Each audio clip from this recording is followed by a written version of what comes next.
one thing. Apparently, Truth Talks. Breaking news. And I said 149.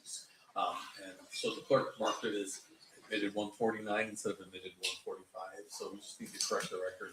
We're going to replace the 149 with the 145. She asked me to put it on the record. Perfect. Any objection, Mr. Sant? No objection. Perfect. That'll be done.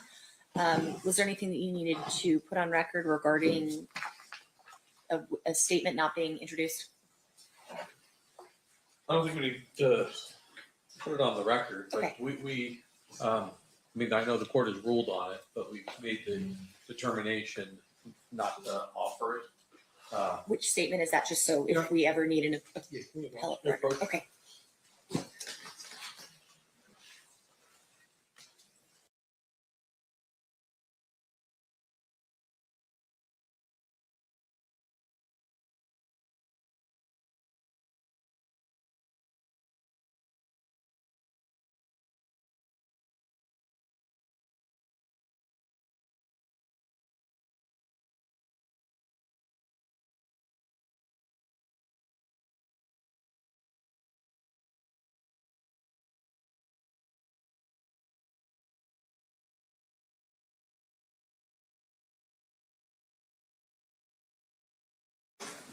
All right. Anything else we need to address before we bring the jury back in?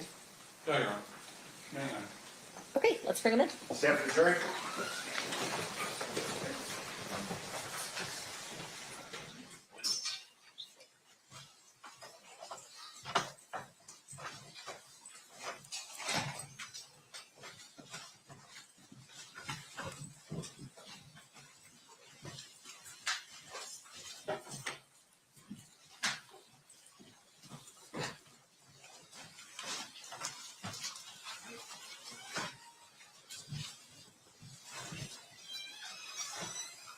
All right.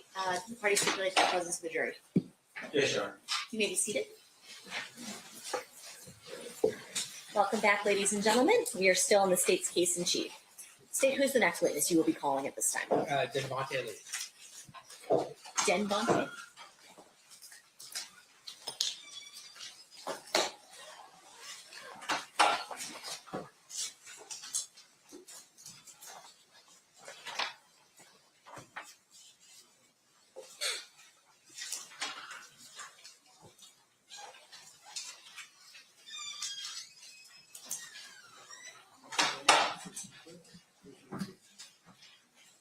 You do solemnly swear the testimony you're about to give in this action shall be the truth, the whole truth, and nothing but the truth, so help you God?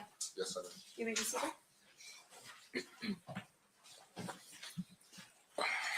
May I please have you state and spell your first and last name for the record?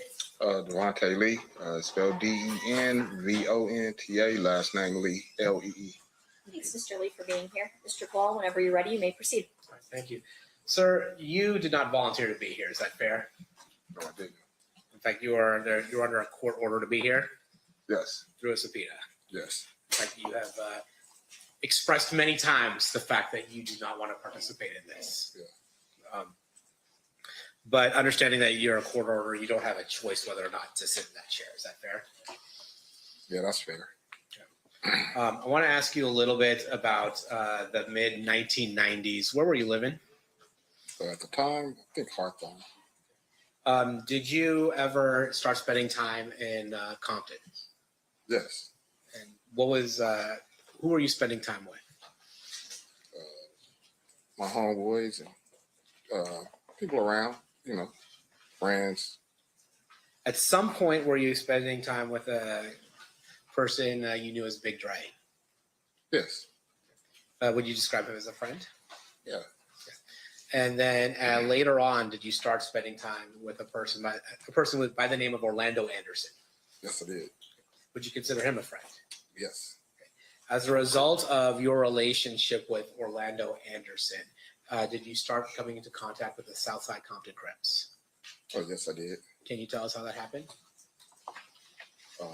Meaning, I mean, we used to go over there and, you know, hang out. And we wasn't from over there at that time, but we knew a couple of people. So, you know what I mean? We go over there, hang out or whatnot, chill. And then is it fair to say at some point that you were given a option of joining Southside Crips or facing a different kind of repercussion? Yeah, it was. I would say it was an option, like either or, basically. And can you tell us what the either or was?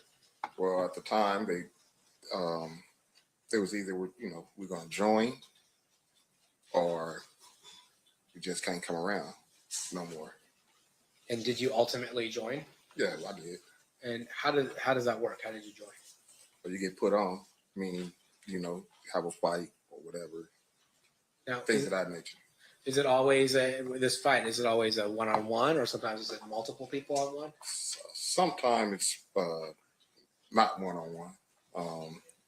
If you get lucky, you know what I mean, you might get a fair one like that. But other than that, sometimes it's not one-on-one. And when you say a fair one, you mean a one-on-one. Yeah. All right. And so when you did you get a fair one, or did you have to get jumped in by multiple people? Oh, I had a fair one. Yeah, it was not multiple people. And how'd that happen? How'd that come about? You getting a fair one? Wait, I mean, I don't understand the question. Well, did Mr. Anderson assist you in joining the Southside Crips? Oh, honestly, he didn't assist us on joining nothing. He just was there to make sure, because we was, we're friends of his, to make sure basically that we had a fair, shake. We get a fair chance. Won't get dogged out, or not unless you got dogged out by that one, whoever he was fighting. So yeah, he was, he was there to make sure that everything went pretty much as smooth as it can go. And so Orlando Anderson was basically looking out for you. Yeah, he was looking out for all of us. Now, are you familiar with a person that went by the moniker Keefe D? Yes. And who was he in the Southside Crips in the mid-90s? He was a hustler. He was known for hustling. That's what he was known. What I knew from him is he was a hustler. Grew up around there. That's basically what he was. Yeah. And when you say he was a hustler, for those of us who don't understand what that means, what does that mean? Is he getting money? Is he doing other things? He's getting money. Yeah, he's getting money. That's what it is. And how is he getting on a money? higher level? On a higher level. So he's not just getting. There are some people who are let's say hustling and get money on maybe a lower level, and then there are people who are making bigger money. Yeah, fair? Of course, you can say that's safe to say.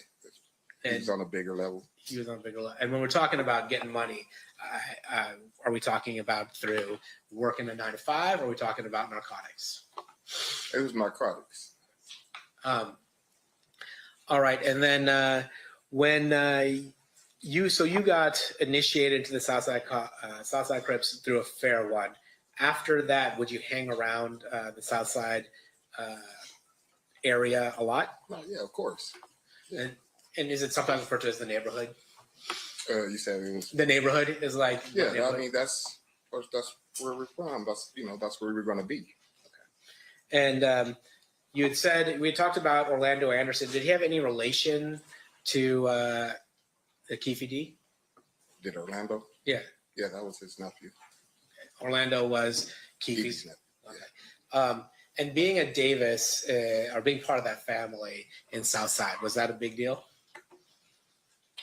I wouldn't say it's a big deal. I mean, because there's a lot of families in our neighborhood, but they were pretty, prominent family, And then did the day you got initiated, did DeAndre also get initiated? Yes. And are you familiar with somebody by the name of Terrence Brown? Yes. Was he older than you, or was he your age? Yeah, he was older than me. So, yeah, he was older than me. So I assume he was in before you were in. Oh yeah, way longer. Yeah, before. Yeah. He's more of a you were kind of in the group that Big Dre, Orlando, that age group. That was that. Yeah, that's that era. Yeah, that was. Yeah. And then Terrence Brown was, I'd say, would it be fair to say Terrence Brown was part of an older group along Yeah. with Mr. Davis? Yes. During that time, did the South Side have any rival gangs in Compton? We had a lot of rival gangs in Compton. Yeah. It's a lot, you know. Understood. Was Mob Piru one of those rival gangs? Yes. And Looters Park Piru also? Yes. In the mid 90s specifically, like 1995, 1996, was there a war going on between Southside and Mob Piru? Yes. I'm going to focus your attention to around 1995. In 1995, were you aware whether or not Mob Piru was associating with a music label? Yes, I did. Yeah. And what music label was that? Death Row Records. And were you familiar with somebody by the name of, or went by the name of Suge Knight? Yes. And would you say that he associated with Mob Piru? Yes. Were you familiar with somebody by the name of TUPAC Shakur? Yeah. And would he also associate with Suge Knight, Death Row, and Mob Piru? Yes. Now, with regards to Southside, were you guys hanging out with another record label? I mean, we have hung out with another record label. Yeah. Yeah. And what record label was that? It was Bad Boy. And Bad Boy, is that the record label that was being run by Sean Puffy Combs? Correct. And when you say you would associate with them, what would you go to concerts? Would you just hang out? What would be the nature of the connection that you saw between Southside and Bad Boy? I mean, we went to a couple of like concerts. I've seen them before. That concerts or they came to our neighborhood before. And that's it. And when you would go to concerts, who would organize you going to that concert? How would you know to go to the concert? Well, we just basically all do because they say we got tickets or da-da-da-da, and we all, they'd be like, okay, we're going to go to the concert. You get your ticket and you go. Would you, was your understanding part of it was to ensure that Bad Boy was not bothered by other gangs? That was the basis of it, I believe. Yeah, I would say that. And was there a particular gang that people in Bad Boy were worried about? Yeah, they was worried about Death Row. I want to take your attention to the summer of 1996, in particular the Lakewood Mall. Are you aware of an incident that took place at the Lakewood Mall in the summer of 1996? Yes, I am. How are you familiar with that event? Because I was there. And that summer of Lakewood Mall, what happened? What were you doing at Lakewood Mall? One of our friends, he was going off to college, and he had went up there to grab some things to get prepared for college. So we went along with him. And, do you know where the money came from for this person who's going to college to get these things? Yeah, Keefe was helping, try to get you there. You needed, a lot of, I don't know what college kids need really, but, need a little TV probably, a little, clothes and things of that nature. And Lakewood Mall is not in Compton, is it? Not at all. Is it fair to say it's about 15, 20 minutes away from Compton? Yeah, if that. And just so things have changed in the last 30 years. Of course. Back then, you couldn't order things on Amazon and have them delivered to your house, right? You actually had to go No, I somewhere. doubt it. I don't remember. So at the Lakewood Mall, you were there with other Southside Crip members. Is that fair to say? Yes. And it was Orlando Anderson one of the people that were with you? Yes, Orlando was with us. And then did you happen to run in that day into people from Mob Piru or Death Row Records? Yes, we did. Can you tell us about that? Well, we basically were coming from different sides of the mall, and we're walking towards each other. And I guess we basically seen each other simultaneously. And we noticed people. They noticed us. They kept, coming our way. We kept coming that way. And a couple of words was exchanged once it got close enough. You know what I mean? And that's when the fight broke out. So a fight broke out? Yeah. And by that, we're talking about people punching each other and tackling each other. Yeah. On the other side, were you aware of somebody by the name of Trayvon Lane there? Yeah, I was aware of Trayvon. Yeah. And in particular, there's talk about a death row chain or medallion hanging from Trayvon Lane's neck. Did you see that? Yeah, I seen. Did I see the chain? Yeah. Yeah, I seen the chain. Okay. During the fight, did anything happen to that chain? Yeah, during the brawl, it came off his neck. Now, let me ask you something about the significance of a chain or something like that. Is there any special significance to taking somebody's chain? Oh yeah, I would think so. Yeah, yeah, of course.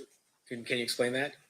I mean, that was their logo, and so it's like you taking that from them is, like you got something, to at least harp about or to say, hey, look, I took this. That's all it would be. Would it be considered disrespectful to rip somebody's chain off? Yes. How did that brawl end? Like what made you guys stop fighting? Oh well, the police came. You know what I mean? The police came, separated the parties. They didn't even try to talk to nobody or nothing. They just wanted to get the situation under control. Everybody just, leave. Just get out of, get out of there. So that's what they did. They came in, they separated us basically. We went our way. They went their way. Is it fair to say that Lakewood is a little different of a place than Compton? Yeah, somewhat. Yeah. Yeah. A little more suburban?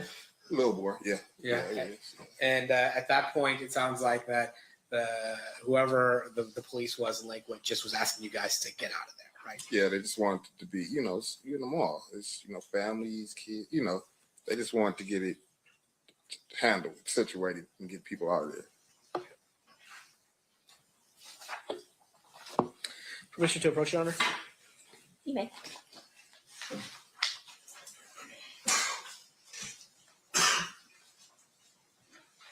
show you some photos. Exhibits that's already been admitted. I'm going to show you Exhibit 62. Who's that? Mr. Davis. Show you Exhibit number 63. Who's that? Mr. Anderson. Show you Exhibit number 64. Who's that? Mr. Smith.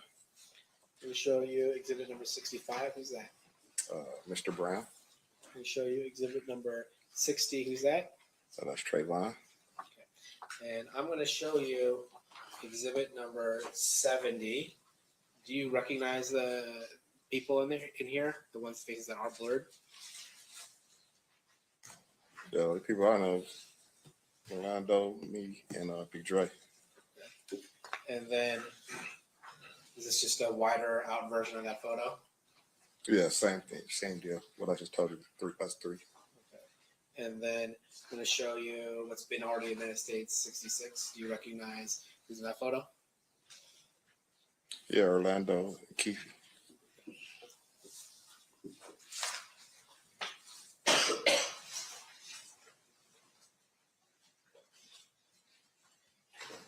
Did you go to the Mike Tyson fight when Mike Tyson fought Bruce Seldon the weekend that TUPAC Shakur got shot?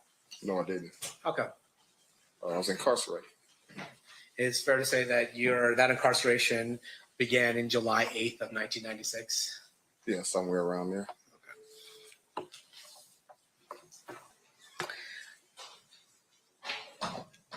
In 2006, is it fair to say that you started doing work for the DEA? Yeah, Haida. Yeah, IDA, yeah. Yeah. And is that after you got caught trafficking some drugs as well? Correct. And in the mid 2000s, you got 5 payments. Is that right? I think something like that. And that was for $2,000, $500, $1,000, $1,300, and $500 for a total of $5,300. Is that fair? It's probably fair to say. I don't know exactly. You don't remember, Yeah, but if I told you that, you wouldn't disagree with me. No, not at all. Of course it doesn't. Still pass the witness. Okay. Cross, Mr. Sims. Thank you, Your Honor.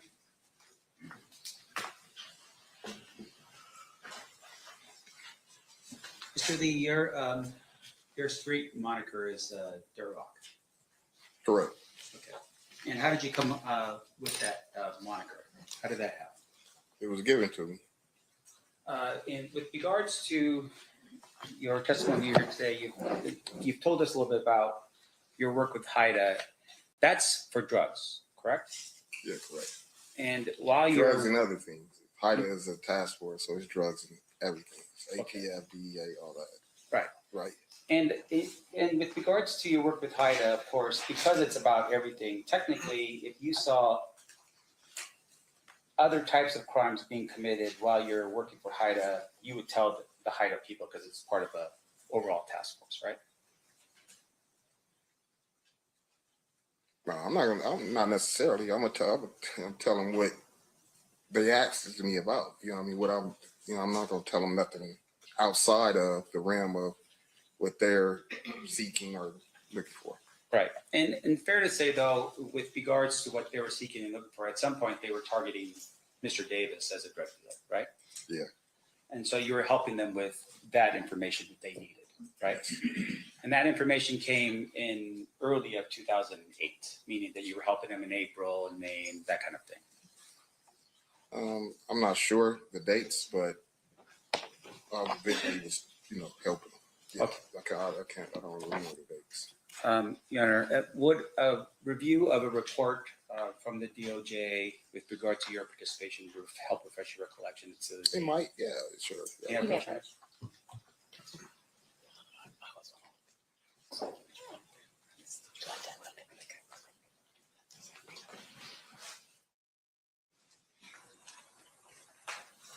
Just take a look at the report, look at the date, don't say anything, and then I'll ask you some questions. I got the date. Where's the date? Is it?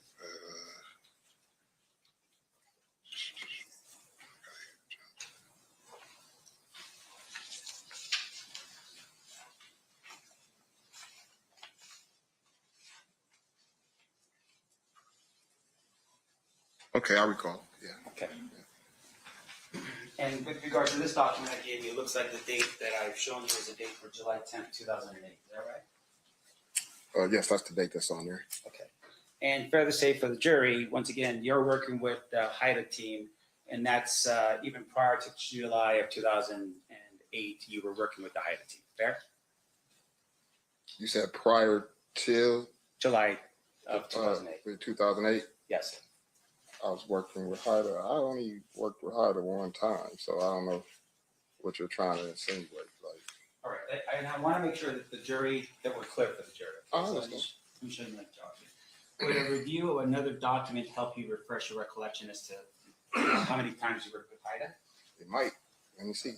This is,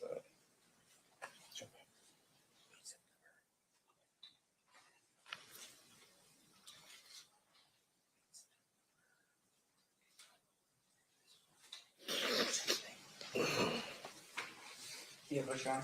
You may.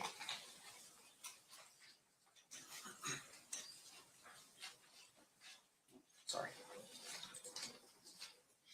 All right, sir. Now showing you the document. You recall having an interview with a couple of the special agents from HIDA on September 10th, 2007.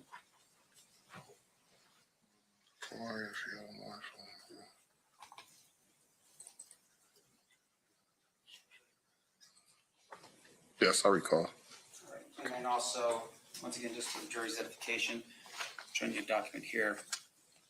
were you also working with HIDA on April 3rd, 2008? See, working and being interviewed is two different things. Okay, so you're being interviewed by HIDA on April 3rd, 2008.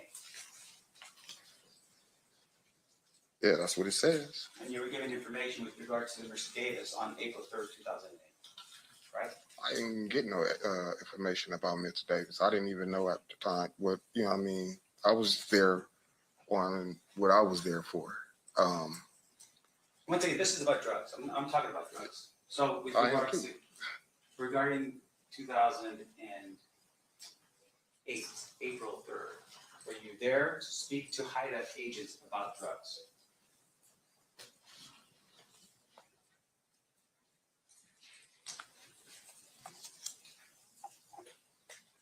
Yeah, pretty much. Not entirely, but yes. All right, when you say not entirely, what do you mean? I'm saying we did talk about drugs. We talked, yeah, we did. Anything else besides drugs in your 2000? I want to make sure the jury understands. Okay, Anything yeah, in yeah. April of 2008 besides drugs that you talked about?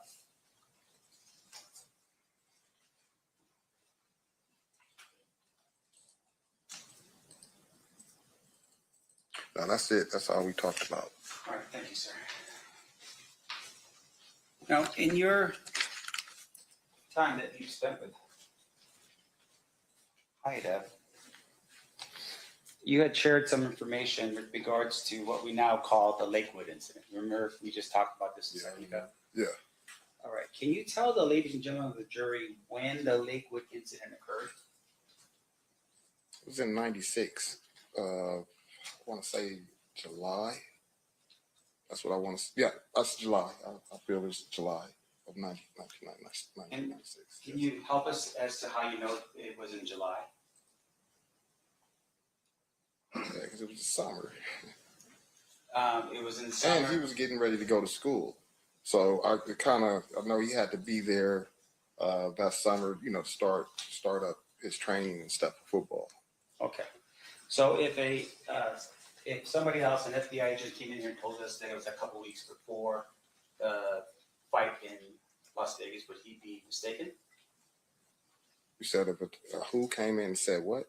If somebody else testified about that date and said it happened. a couple Objection, weeks Your Honor, to before. have this witness talk about what another witness stated. I'm just asking you. And that witness was stating what he said. We can't All right, thank you. opine as to whether he's mistaken or not. I'll withdraw the question, Your Honor. Okay. Let me ask you this. You shared the details of the Lakewood incident, right?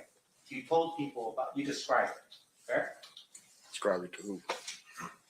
To various different people over the time that, since the time it happened, you've explained it to various different people. In fact, to us right now, today.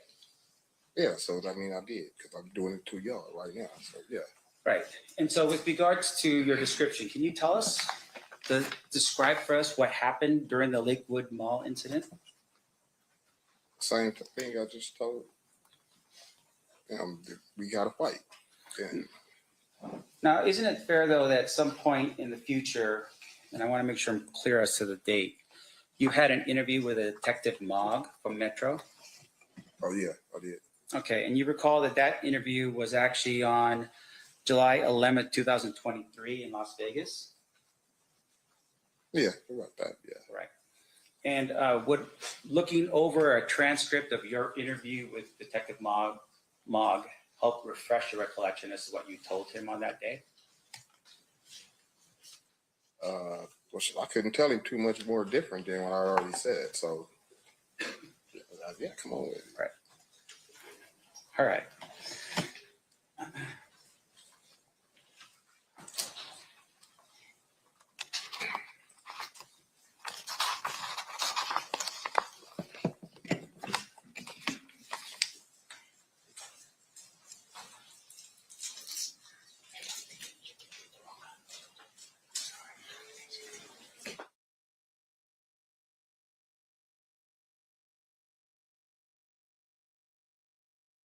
Yeah, push on. You may. Okay, sir, I'm showing you your statement here.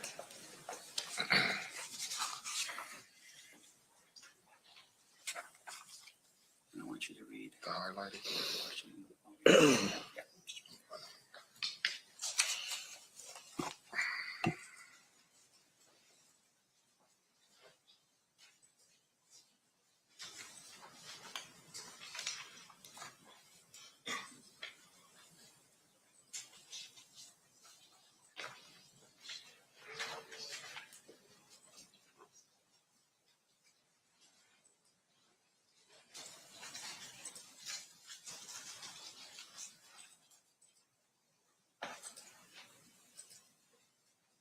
Okay, now what's your question?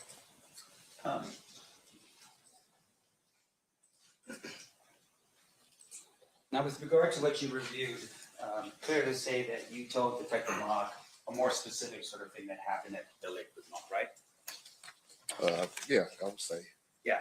Can you tell us, for instance, the location of where the fight took place? Yeah, it was by Foot Locker.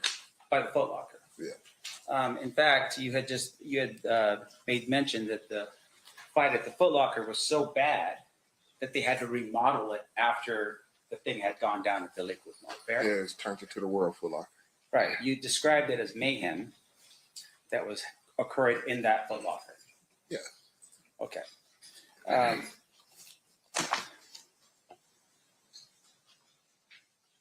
One moment, please, Your Honor. Of course.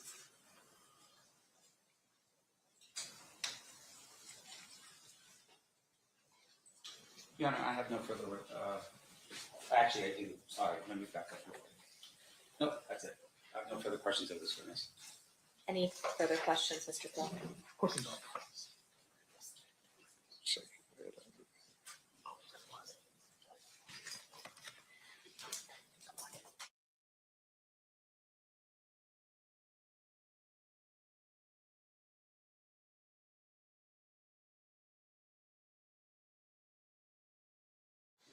Your Honor, I'll pass the witness except for one thing. I don't think I moved before the witness, please. I don't think I moved the exhibits into evidence. I just want to be clear about that before the witness stand. Okay. Which is state is moving proposed exhibit 71, 70, 65, 64 into evidence. 64, 65, 70, and 71. That's impressive, yeah. Any objection? No objection, Your Honor. They'll be admitted.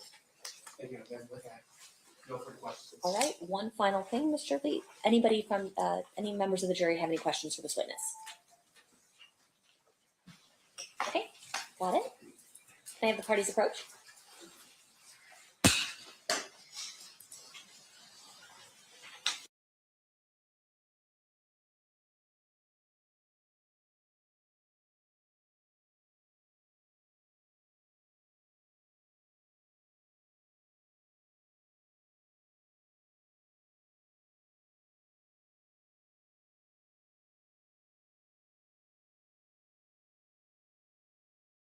All right, a question from one of our jurors, Mr. Lee.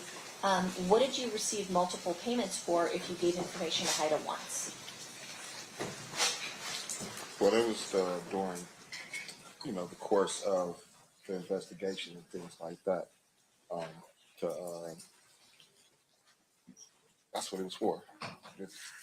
During the course of the whole thing, they have different ways of, looking out for you or giving you something to try to help your situation or something like that. Any follow-up based on that, state? Nope. Defense? No, Your Honor. All right, thank you for being with us, Mr. Lee. You are excused. Thank you. You're welcome.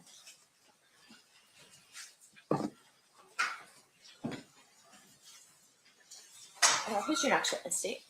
So we're gonna play the 2008 statement, which I think will probably take up the rest of the day. Okay, so it's already been admitted. Remind us what exhibit that is. That's a great question. I think it's gonna be. Actually, I don't know. I'm gonna have to grab the disc. Okay. I have it uploaded on my computer. Do you know, Ryan? Okay.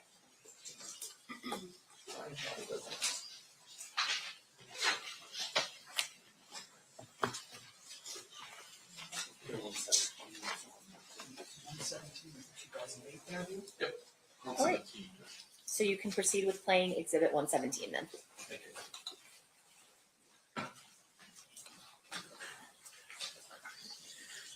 If we just maybe the volume down at the beginning because it's really staticky, and then we'll turn it up when they start talking.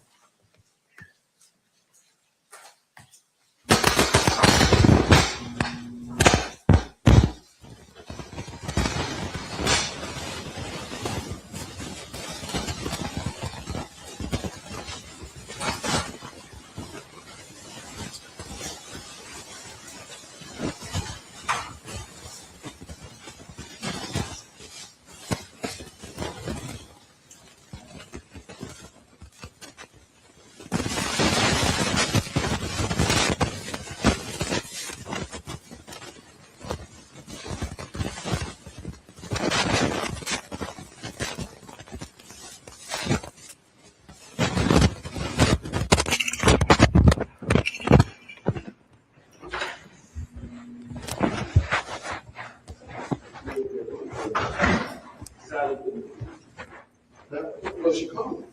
What's she doing? No, right? Hey. Hey, how you doing? Good to see you, sir. Good to see you.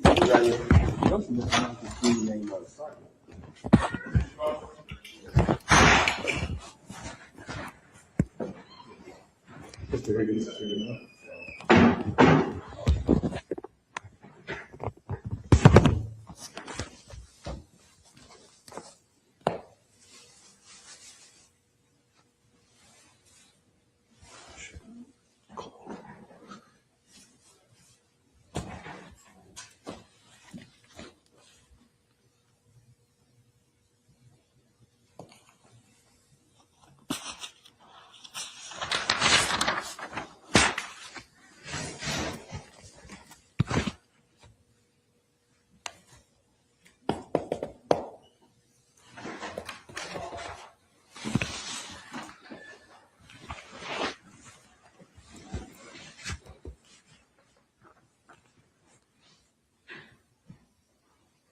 Get this thing catered?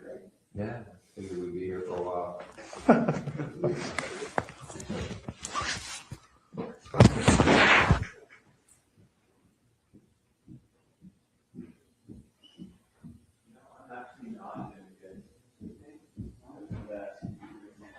Oh, dude, you can just walk out there and buy breakfast. I'm not doing that. Yeah? Hey man, you hungry? Keefe? You want something to eat? We're gonna be here for a while. A couple hours, 3-4 hours maybe. Oh man, I had to pick up my wife though. What time? 2:30. Okay, we'll have you out of here by 1:30. Hold up. Tell me that white home liquor.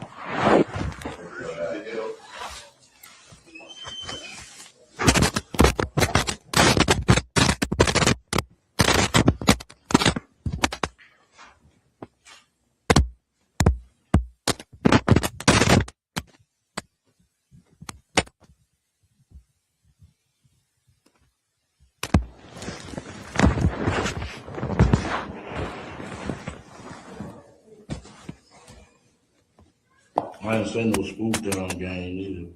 Okay. So what we for the murder. Okay. Good stuff.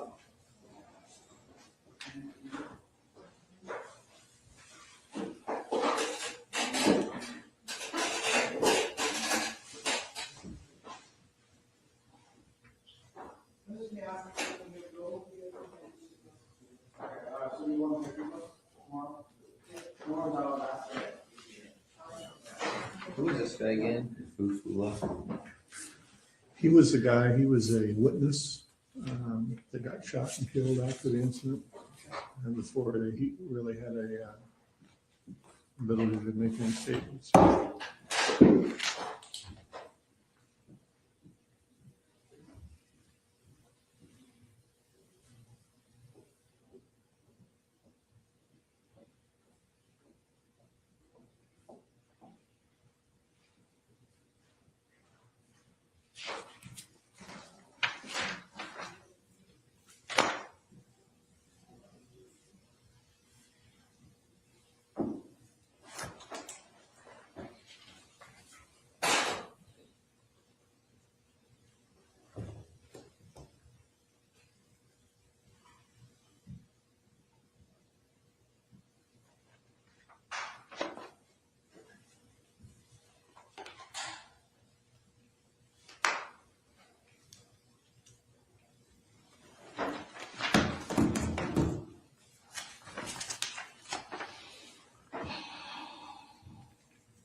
Where's Duane? Out there talking? He's talking to Dupree, yeah.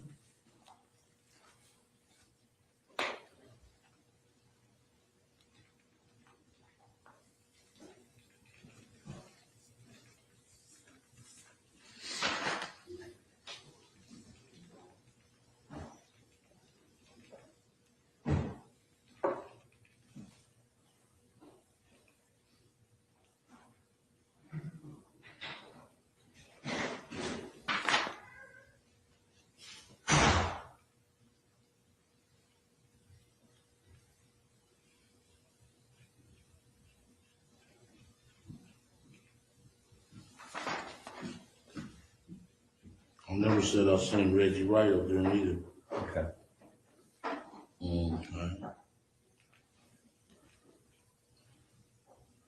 Okay. Regarding what? In Compton or at the Biggie thing? At the Biggie thing. Okay.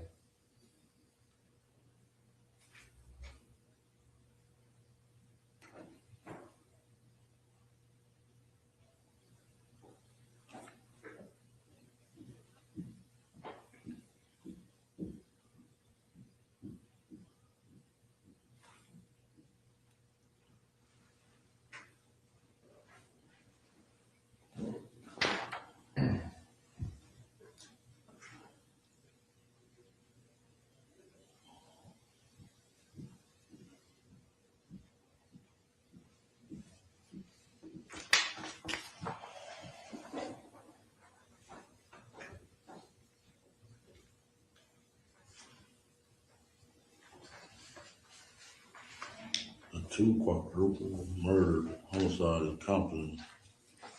Concerning the 2, okay, yeah.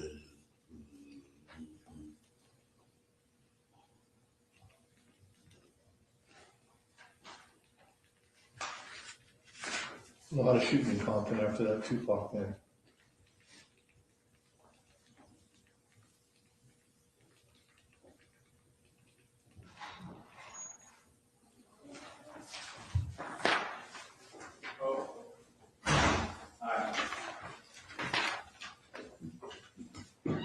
Sorry for the late, guys. You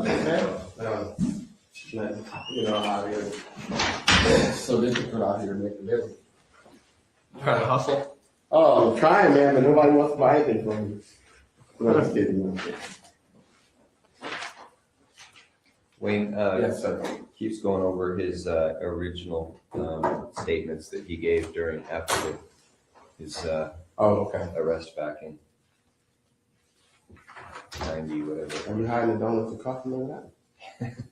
These guys wouldn't let me get in. See?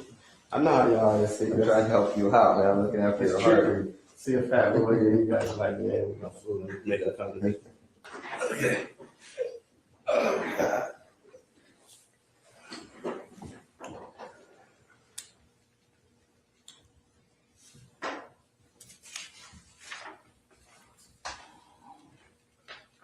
Checking for peace. No, it's just sounds out. I was wondering. How you guys been? Good, man. Good. How's the holidays going? So far, so good. Really? Yeah, it's coming up fast, isn't it? Faster than I expected. Next week, we'll be here and be over. Which is always a good time. Yeah, no, it is. Yeah.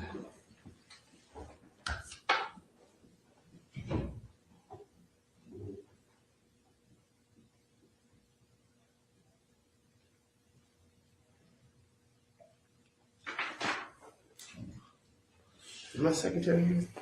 Or someone else let you guys in? It was open. Oh, it's open? Yeah. Oh, okay. Some dude came in with like a cart full of food. People came out like ants, man. Oh, okay. They got some guy pulling the cart around, selling sandwiches. Oh, yeah, they do that around here. That's pretty cool. For people that don't want to go to the cafes, that they come from sweet to sweet. Right. I know it is pretty, but there's not a lot of restaurants around here. Yeah, that's convenient, man. Yeah, it's convenient. Because restaurants are kind of expensive, I guess. Yeah. Yeah, I never eat around here. They just have to charge a lot. I didn't ask them how much it was. So. Yeah, probably $5 or $6 or whatever they can get. Yeah. But it's a smart move. It's smart because, Yeah. provide me a couple $100 a day.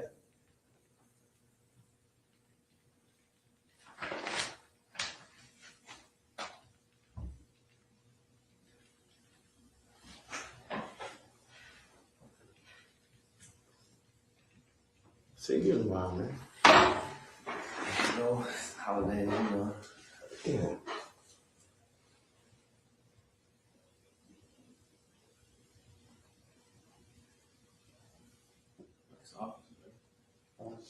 Meager surroundings. Oh, yes. We're moving down the street actually to the Death Row building. Is that right? Yeah, we thought we wanted to be part of history. That's kind of ironic. Yeah. It's nice to redid it. Yeah, it's real nice. I seen from outside, not the inside. Yeah, this lawyer and doctor bought it. I know the lawyer. Her name is Shelley McMillan, and this doctor bought it. And then you know, He's at the hospital right now with his father. He's Right, at right. Wednesday. Right. Okay. Yeah, I've already, okay. what's the Nike watch? I've already spoken with somebody from your guys' office and decided it all, Oh, okay. probably 2 weeks ago. Nice. Thanks, man. My wife got it for me. She loves you, huh? A little. Only my birthday. Yes, pretty much. Yeah, anniversary. Pretty much. Yeah. Only your birthday. Yes, I do. I don't have it with me right now. I'm actually at work and I'm in a meeting and he has his medical card with him because he's going back in for another pre-op today. His mom does and she's with him, so he can Still probably working, call man. her. What is that exactly now? No, oh no, that's his statements from. Prior statements during when he was arrested. Oh, okay. It's 909 331 Yeah, well, I'm not gonna look into that. 6272. $19 phone, man. What? It really doesn't look like it. Yeah. What kind of Throwaway. Boost? Oh, Boost Mobile? Oh, they changed them. They're nice. He's probably laughing. Okay. Throwaways. No problem. That's what they call it? You just gotta throw them away faster, man. I was, we had a motherfucker sitting next to me. Punk-ass mother, he ain't even went bought a phone for me.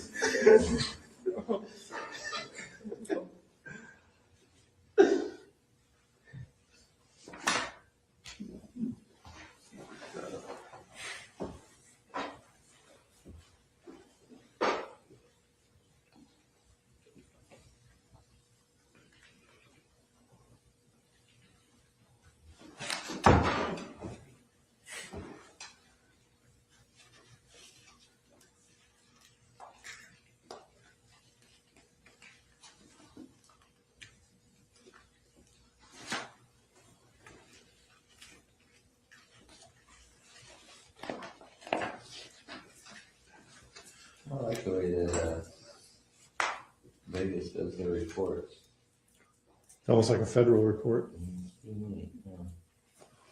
A lot of those agencies have adopted that federal reporting system the FBI uses for the way they structure their reports. I don't know why. But anything's better than LA though. LA are so screwed up the way they do it.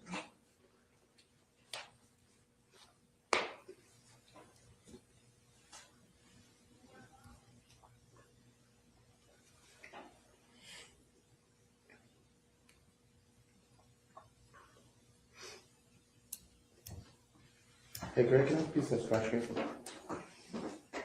Thank you. You just need one, or do you want? Just one.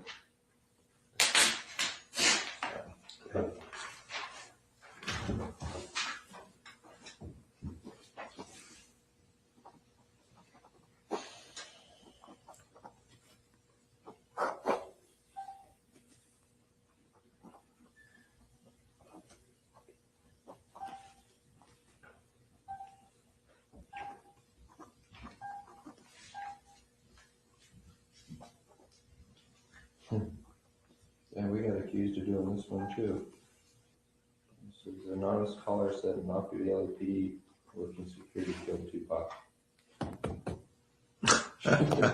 We can't win, can we? It's on those weed tip ones. LAPD, a bunch of killers, man. Here's interesting, 9/24/96, a caller from New York claiming to be Sean Puffy Combs said he hired someone to blow up night. Something went wrong. Girls got involved. This is interesting. I believe that one.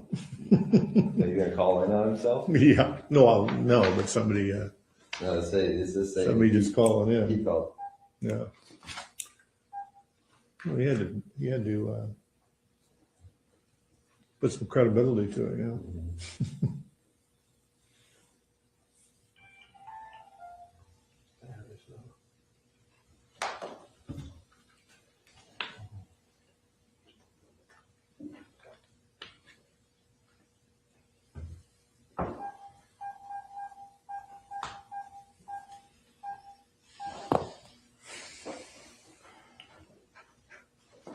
Keefe, the second one's almost identical to the first one, so we don't need to go through that if you haven't already.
Hey Keith, the guy who wrote that wants to know if you still have the girls going to the club selling ecstasy. Some ecstasy. Yeah, that's the guy Man, who wrote it's that. crazy as hell. Run away. Okay, and Graham, I was the leader. So really, the only thing is the thing about Santana Block, the thing about getting dope for Pat back in '93 or whatever you said it was, and then what was the third thing? Oh, Reggie, right? Those are the only thing.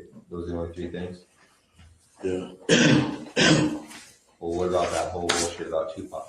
What's that? The whole. Oh yeah, that was bullshit. All right. You can pass this back over here. Today, Keefe, today what we're going to do, we're just going to go over with a fine-tooth comb the Las Vegas incidents. We're going to draft up our report as regarding that specific thing. And then we're going to cover a few other things that we do have to emphasize to you that everything in this report has to be right on, because if down the road it's determined that some of these details are incorrect, then everything's off the table. So everything in this report cannot be like that report. Hey, I want to say this though too. I feel like I said that day, don't bullshit me, and I won't bullshit y'all. You know what I'm saying? I feel I'm being bullshitted. Regarding what your deal? You said yesterday, how Mike, I need to talk to Mike. You said it was over. I need to talk to Mike, one is because I've still got a tracker on his car. Two, I need his statement regarding the place in Paramount that was in his name. And there's some questions that are regarding to Mike. We're not bringing Mike in order to arrest him. But since Mike already knows that the police have contacted you and you're working with them, there should be no problem. It's up to Mike to keep his own mouth shut, and we're not going to be asking him about his people or his associates. That's not of concern to us. Yeah. If you hadn't told Mike, we wouldn't have talked to him. We wouldn't want to talk to him. Okay, another thing. I know y'all been over Kevin's house. On surveillance? No. No, we've never been to Kevin's house. Y'all haven't. Ever. Because I feel, why would y'all why not hire Edie? There's some problems, in my opinion, and this may not be a shared opinion, but I just don't believe in Edie's ethics. I think he's a dirty attorney. I think that Edie will lie, cheat, and steal in order to get himself out of any kind of problem. I think that there was ethical problems with the way that he had Orlando testify on behalf of Suge Knight, and that whole thing is a problem we don't want to have to deal with. And as you know, Edie Fall also represents Michael Duro, and we just don't want all those problems. He represents Michael Duro right now? Well, right now. Him and Renee Campbell. Yeah. You know Renee Campbell? And I know Al was in San Bernardino. He ain't had no fucking reason being down there. You know what I'm saying? I'm up on everything, dude. You think I'm not? Well, Keefe, you know, you gotta do your homework, we respect that. Don't read too much into anything. I'm not gonna do nothing to them dudes. I'm over, man. But I'm up on everything, dude. Well, That's why he was in San Bernardino. What the fuck? He wrote me a letter. I'll never tell on you this and this and that. Ooh, yeah. I know you was in San Bernardino, coming to MDC, coming to see y'all, all that. I know all that shit, man. It's about 2-3 years ago. I know about the Tommy thing over there in Carlton Square. Boom. He told, man, I know a whole lot of shit, dude. okay. Well, you probably know more than us. You know, we're doing our homework as we go. That again, we just don't want to deal with those problems that come along with Michael and that attorney. You know, I don't believe in the guy. Yeah. And, you know, I've had my encounters with him before, and they didn't go well. Yeah. And Keefe, some of the people that might be real close to you that you may want to protect may be the same people that sold you out. So take that into consideration when you're saying, I don't want to give up Compton, I don't want to give up my homeboy, stuff like that. I mean, I'm not saying anybody did it, but I know. close to you may have. Yeah, I know. He said Eddie or Pat could be working with us. And that fucked me up. You know what I'm saying? Well, Keefe, let me say this. I know you. And I know, let me say one more thing. Yes, sir. And you said, I got some shit gonna break your heart, gonna break you to your knees. I know y'all was gonna arrest me for this shit, man. You know what I'm saying? I knew that shit, dog. You know what I'm saying? Yeah. That's how it go. That's how the game goes. Yeah. You know how it is. Yeah. These dudes are cold, man. Well, let me say this too, Keefe. I'm serious. I never thought I would retire. But y'all heard me on the phone, man. I'm through with this shit. You know what I'm saying?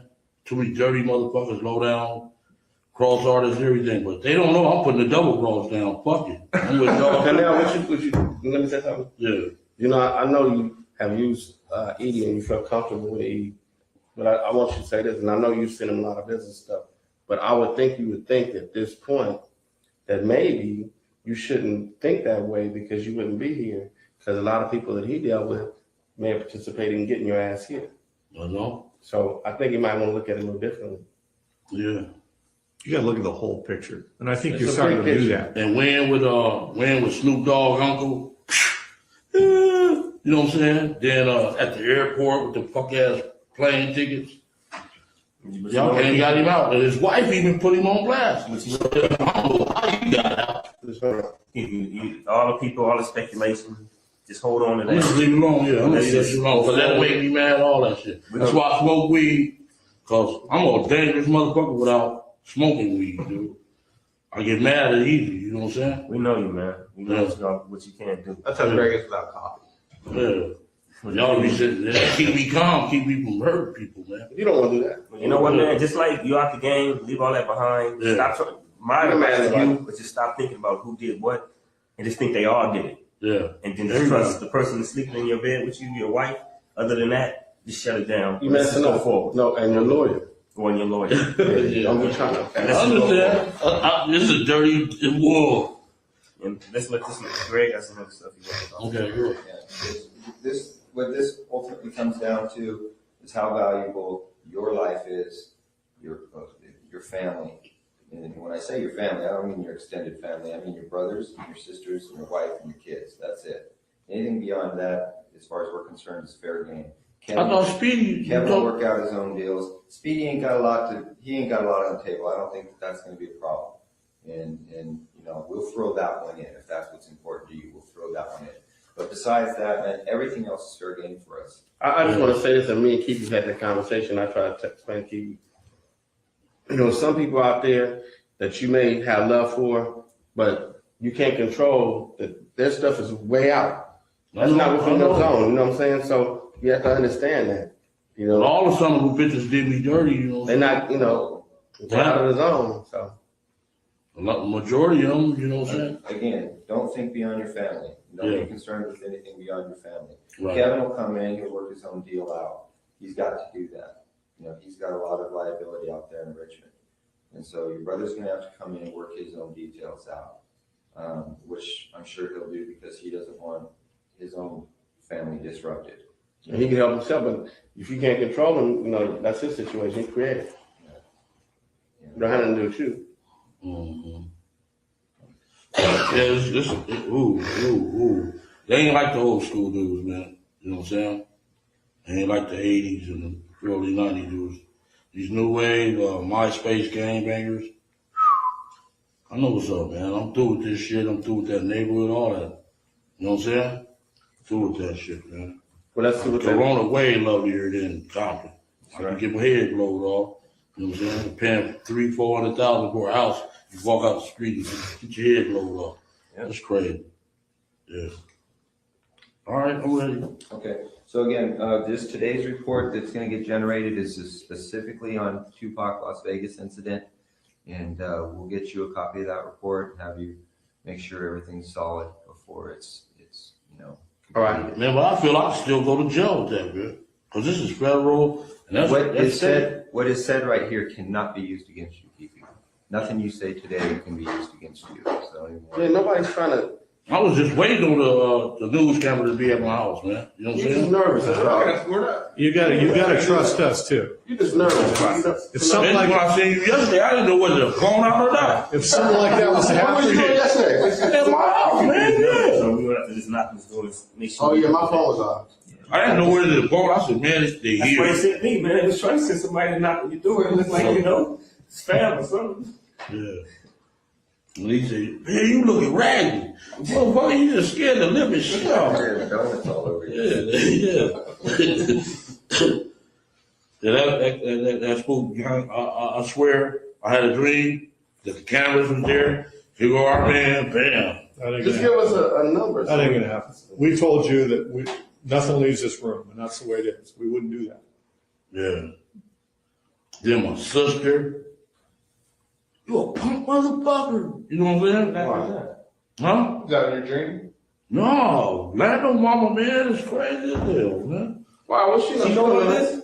No, she don't know. Oh, I'm telling her that, man. I know about Yeah. Charlotte, man. Yeah, huh? I know about Charlotte. She gonna bring the business if it comes around. Hell yeah. Bust me in the head with a pistol or something. What the hell you doing? That's what we're saying. We're gonna keep meeting from time to time like this. Live your life, stay out of trouble, do what you do. If you don't say nothing, it's cool. But if you go out there and start talking and looking for people who you possibly think talk to us and all that kind of stuff, you gonna cause you gonna cause your own problem. Yeah. But with that, we gotta move forward on these questions you get ready to ask. Okay. We're gonna keep going over and over this. All right. Take too much time. All right. So that's it. We're gonna start. Me and Jeff went back to New York, did a little bit of groundwork back there. As far as the TUPAC thing is going, you know, we just want to run down all the leads as far as they relate to Zip and to Puffy, Yeah. and that kind of thing. You know, but at some point in time, we will have to go hit up Bubble Up, get his statement, and the other dude that was in the car that's still alive. Ain't nobody else still around. Corey? Corey wasn't here. No, Big Dre and Lane, they both did. no, the other dude, Guitar Carol, or what they can't. In the car behind, you want to show them the diagram first and see? Yeah. Yeah. Yeah. Maybe we want to clarify it. Who was in that car with Zip, or who, the van with Zip? He wasn't in the van, he was in that van. That's the way we have it. You let me know, let us know if that seating arrangement is right or wrong. Anything you want to change for the seating arrangement or whatever, just work on that one. Wherever you were sitting, wherever Lando was sitting, who was in that car behind. Yeah, well, y'all know this shit already.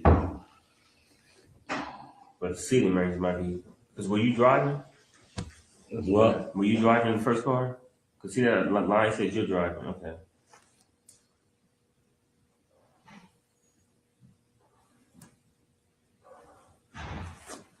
And who was driving the, Debbie Allen was in the car behind by herself? No, he wasn't even there. None of them guys went in the car behind? So Orlando shot Who's in front? across Dre? He leaned over on the window, we rolled down the window, popped. Who was it? They would drove on my side, I would pop them. You know what I'm saying? But they was on the other side. Right. So was there a second car behind you guys? No, it was some girls hit that corner with us, dog, and we shot out their window. I said, these bitches got more heart than the dudes. You know what I'm saying? But anytime was it this car behind? Not at all. No, none of the homies was behind. No, like 3 or 4 cars behind, nothing like that. Nothing. Just one car. Just one car. Then we hit the corner. The girl followed us, and we shot out her window. They got scared and stopped. But they weren't with you guys. They weren't with us. No. It's the girls that Push that back over here real quick. We would think they security would follow them. You know what I'm saying? Yeah. But the bras don't even that hard. They followed us halfway. We shut out their window. They scared. Those are all the guys that you would recognize as being in the car, right? Lane, DeAndre, and Terrence.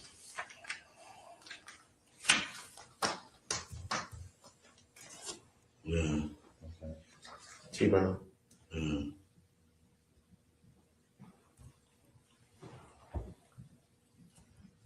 Okay.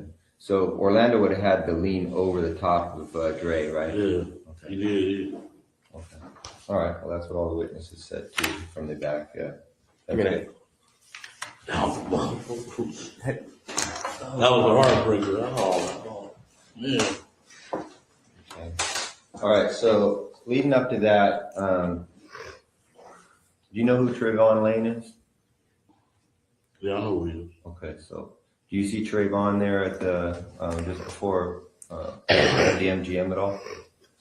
I didn't see him. Okay. All right. Then let's start back at the beginning. Let's go back to, this is 96, 3 concerts. Where were the concerts where you talked to Puffy and Zip at? That was 96. I was, when they gave it a BET tour. It was everybody on the show. Let me see, it was Naughty by Nature. They were on the show, Mary J. What's that dude's name? Jodeci, Craig Mack, Biggie, Faith, and the Junior Mafia. That was a group. That's That's BET tour? Yeah. Or BET. Superfest? It was a BET tour. BET tour. Where was it at? You remember that? It was in San Diego. We went to one in San Diego. Went to one in Anaheim, Irvine, then in Vegas.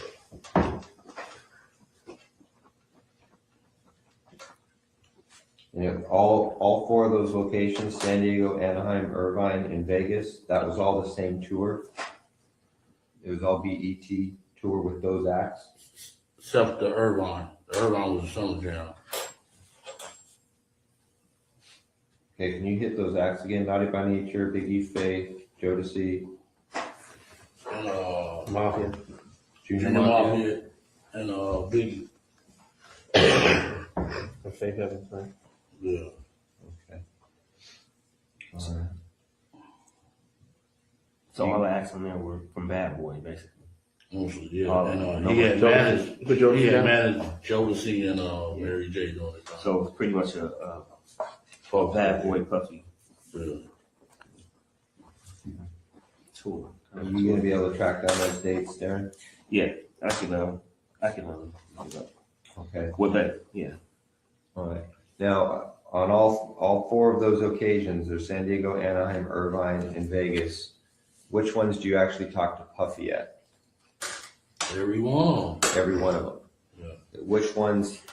Which of those 4 is it when you talk to him about murdering Tupac? It was really about both of them. Either one of them. It was Tupac and Suge, you mean? Yeah, Anaheim. A couple of times at Greenback. And where? Greenback. Hey Greg, do you want to go back to like when they first like got in contact? Yeah, we can start there. What year did Flint introduce you to Zip?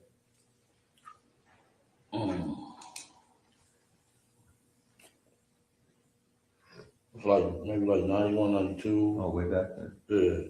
Okay. Early 90s. Where does Flint introduce you to Zip at? We had a baseball game, and he was they pitcher. They was calling him Dwight Gooden. We got a Dwight, we used to play for like cases of champagne. They bring their team and we played in the Southside, yeah. Southside Santana kind of like thing. Or the split. They really think he an imposter. The Santanas do.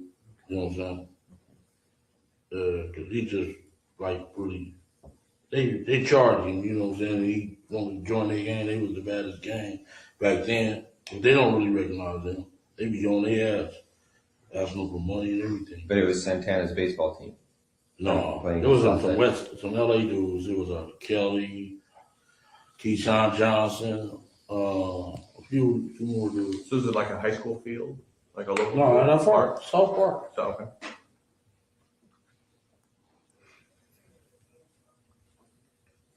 So y'all basically played against them. Yeah. How many occasions did that happen? Like about 3-4 times. 3 or 4 times? Yeah.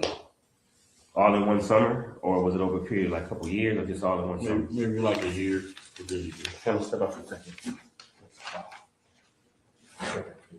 Yeah. And you were the captain of your team? Yeah. And who's the captain of the team? Flint? Yeah. So basically your team was his team. Whoever you bought, most of your players were what? Southside. Yeah. And he bought a lot of LA cats.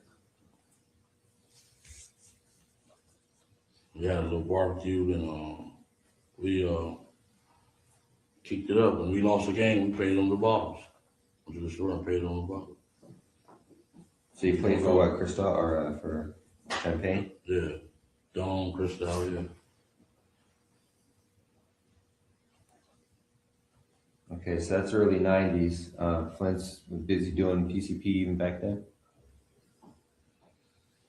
I can't say. He was kind of starving then. Okay. They used to always ask me for money and all that shit. Okay. But 91, then we went out there in 91. To New York? Yeah, about 3 weeks. Because he bought Zip to like the last baseball game or one of the first baseball games. Did he come to all? Did Zip come to all 3 games? Yeah, he used to come on. Yeah, he was a pitcher. Okay. And then Okay. they used to call him the White Gooden. Oh, okay. The White Gooden for y'all. That's how Flint introduced him. Is the White Gooden. Boom. He came in. He was a pitcher. He throwing them fancy curveballs. Could he throw? Yeah, we used to take. We was good athletes in Southside. A lot of good athletes. Yeah. Kurt Landon was a good athlete. So quick, is that who you know as Zip? Yeah. Now you got hair now. That's no. That might be old.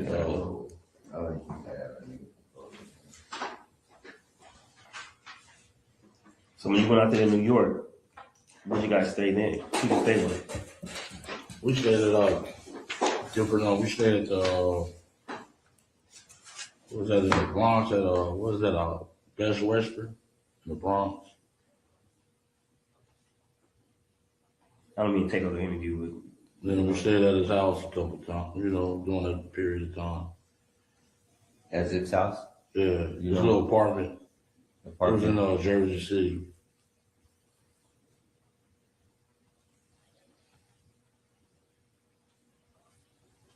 Okay.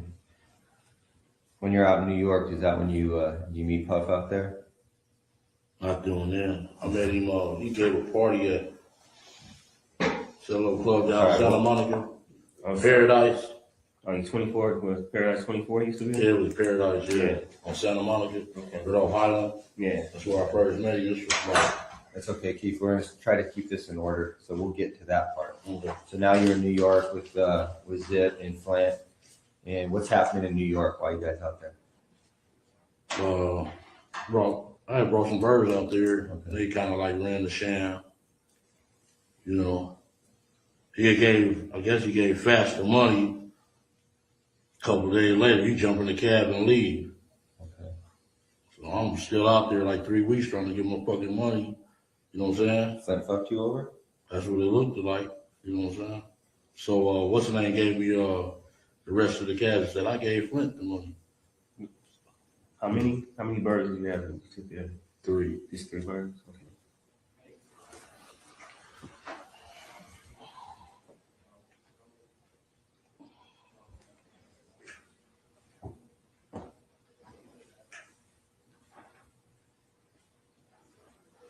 Because the Zip tells you that he already gave Flint the money, Flint's boned out, Yeah. And then Zip gives you the remainder of the money. Yeah. How much was the remainder? Like 17,000. If I can just clear something, do you know what brought Zip out here? Because he's originally from New York. Yeah. What was he out here for? He just come out and party and have fun, you know. Okay, but he ever have a house out here where he lived, anything like that you remember? No, he never took me to the house. So every time he was here, just visiting, basically. Yeah. Didn't know him to have a girl out here that he had a girl out here he'd spend time with? Got a lot of girls. Like You know how players. Yeah. Like one particular like that. So when Zip's playing baseball with Santana, it's just coincidence that he's out here. He's just out here for fun, right? You ever seen this girl before?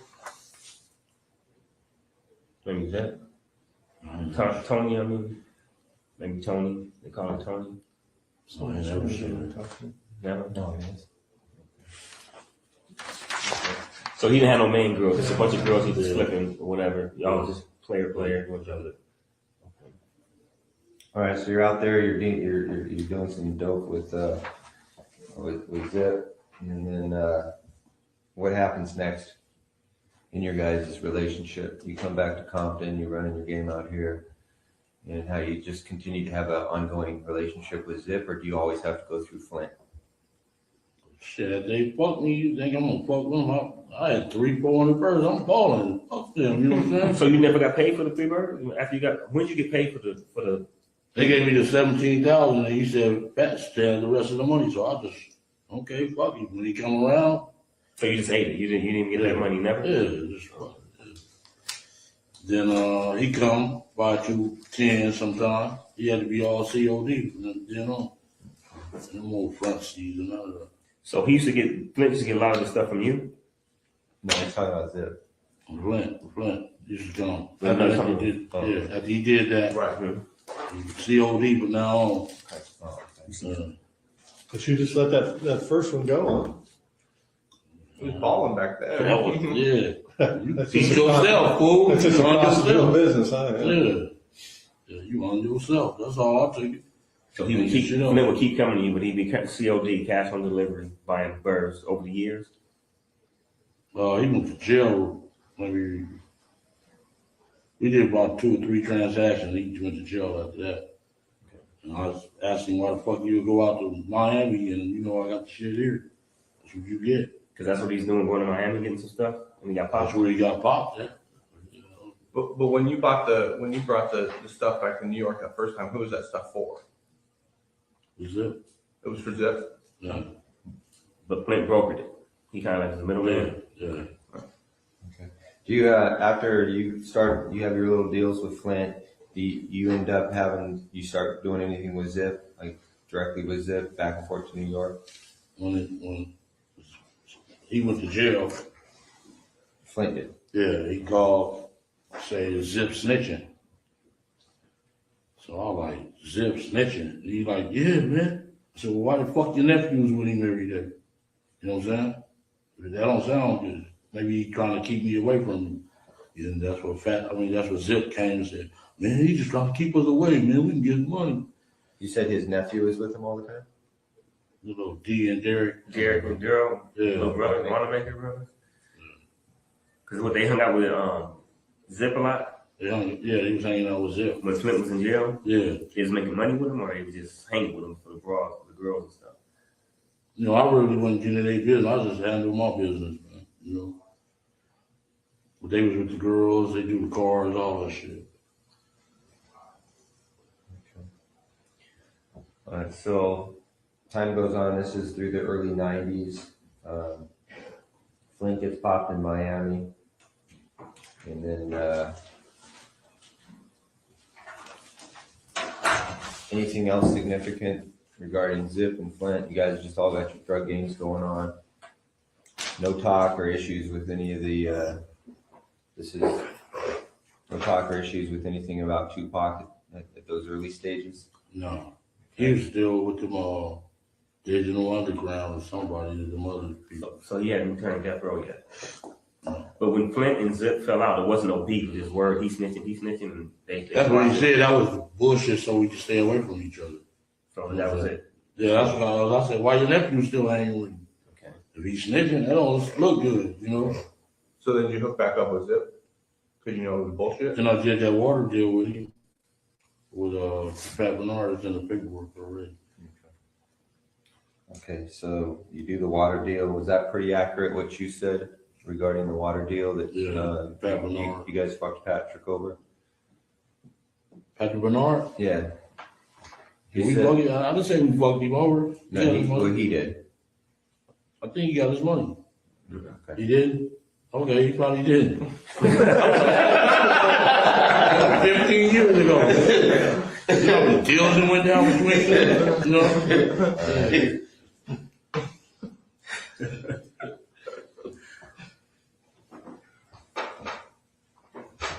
Now, why is the PCP deal getting brokered by you and not Flint? Why isn't Zip going directly to Flint? Because he was in jail. Oh, okay.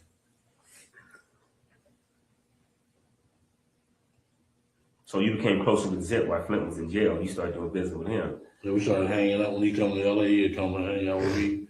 We go party. Y'all First was class. And everybody was cool on Flint at that time. Like, man, because he was in jail, whatever. And his shit don't match neither. 100 fucking keys. Get 3 years. Oh, son of a bitch. Oh, So y'all thought he was just like, he was telling, man. Nobody want to mess with him. Holla, man. We know in Corey, 200 keys in Columbus, Ohio, you get fucking 30 bucks. Oh, man. I got more than that on a phone call. You know what I'm saying? Who's your lawyer? That thing got the time. Oh, you had some assistance. Oh, idiot. And that shit don't add up, boy. Where? So you and Zip keep doing deals. In between, at some time, how does Pac or Big get brought up into the situation as far as you? So we just started kicking it, and we met the boy at the. He gave what was that, a BET party? For the BET award. It's like 92, 93 at the club on Santa Monica. And Mary J, what's his name? That tall dude with the net used to have dreads. He with Aftermath now. What's his name? Busta Rhymes. At Paradise? That was the time? Yeah. Busta Rhymes. Man, that one was got in a fight. I was suited. Went cross. He thought he was all big shit. We was gonna beat the fuck out of that boy. But he threw he wasted drink on me, and I'm like, what the fuck? Yeah. That's what I met. First day I met Paul. And Zip introduced you to this my boy. What do you introduce him as? This my friend, this my nephew. That's my boy. This my boy. They didn't see themselves as relatives or anything like that, like that was his nephew, or is that how he acted towards him? No, this my boy. This Paul. And after that, they used my car on the video. Which car was that? The 64 Chevy I had. What color was it? Brown. And, Usher, he had Usher. It was Usher's video? It was Usher video, and Puff was driving the car. That's when he had LA with him for a while. You remember the song? Can I Get With It? That was his first song ever. Usher's first song ever. He was in a Laker uniform.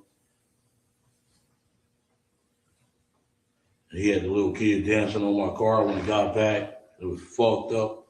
And he paid to get it repainted. He sent me $2,500 for that. Puff did? Yeah. You directly? Because were you dealing with him directly at this time, or because of the car, or were you dealing with somebody in his management team? Or? No. How'd you get the money? Was it cash? Check? It was a check. It was like from Bad Boy? Yeah. In the name of Keefe Davis? No, we put it in Compton Hydraulics. Oh, okay. That's when we owned the hydraulics.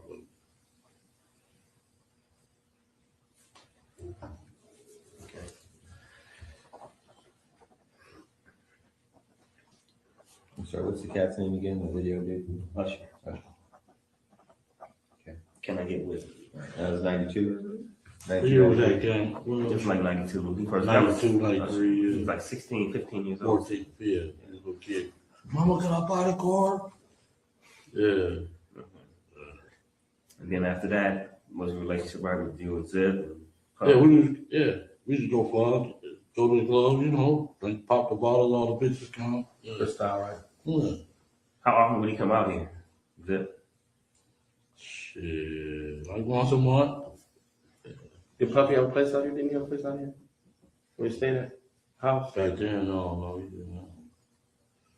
He was scared shitless out here because of the boy. So that beef had started by then? No, it started when they went out for that war Yeah. in New York, and he said, "You want to be in the fucking, you want to be in your own video, not this motherfucker damn." That's when it started. Then we seen him right after that at that summer jam. We on the stage drinking bottles, smoking, and he like, "Hey, KPD, let me holler at you." So how the fuck you meet them dudes, dog? Same way I met you, motherfucker. Yeah. That's Suge saying that? Yeah, she'll ask me, how you meet them dudes? I'm like, man, same way I met you. And that was at the 95 Summer Festival? 5.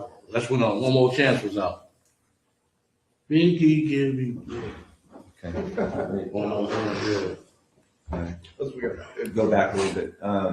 We go back, Zip is coming out once a month. You met Puff at the Paradise Club at the BT Awards. He asked you to use your car, you use your car, you end up getting damaged, he pays you. And then Zip's coming out once a month. Prior to the times when you start talking about the beef with Pac and Suge, how many times do you meet Puffy? How many times we met him before the beef came? Maybe about 3-4 times. 3-4 times, always like at a social event? Yeah. Okay. Greenbacks was mostly, that's where we started. Greenbacks?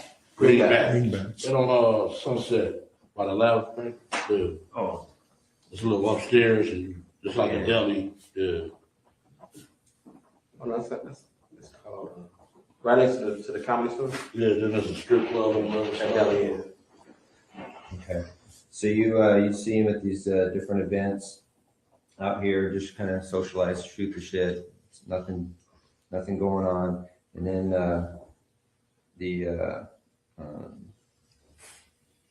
does the incident at Summer Jam take place before Puffy gets up on stage and makes that statement about if you don't want a producer being in your videos? Which happens first?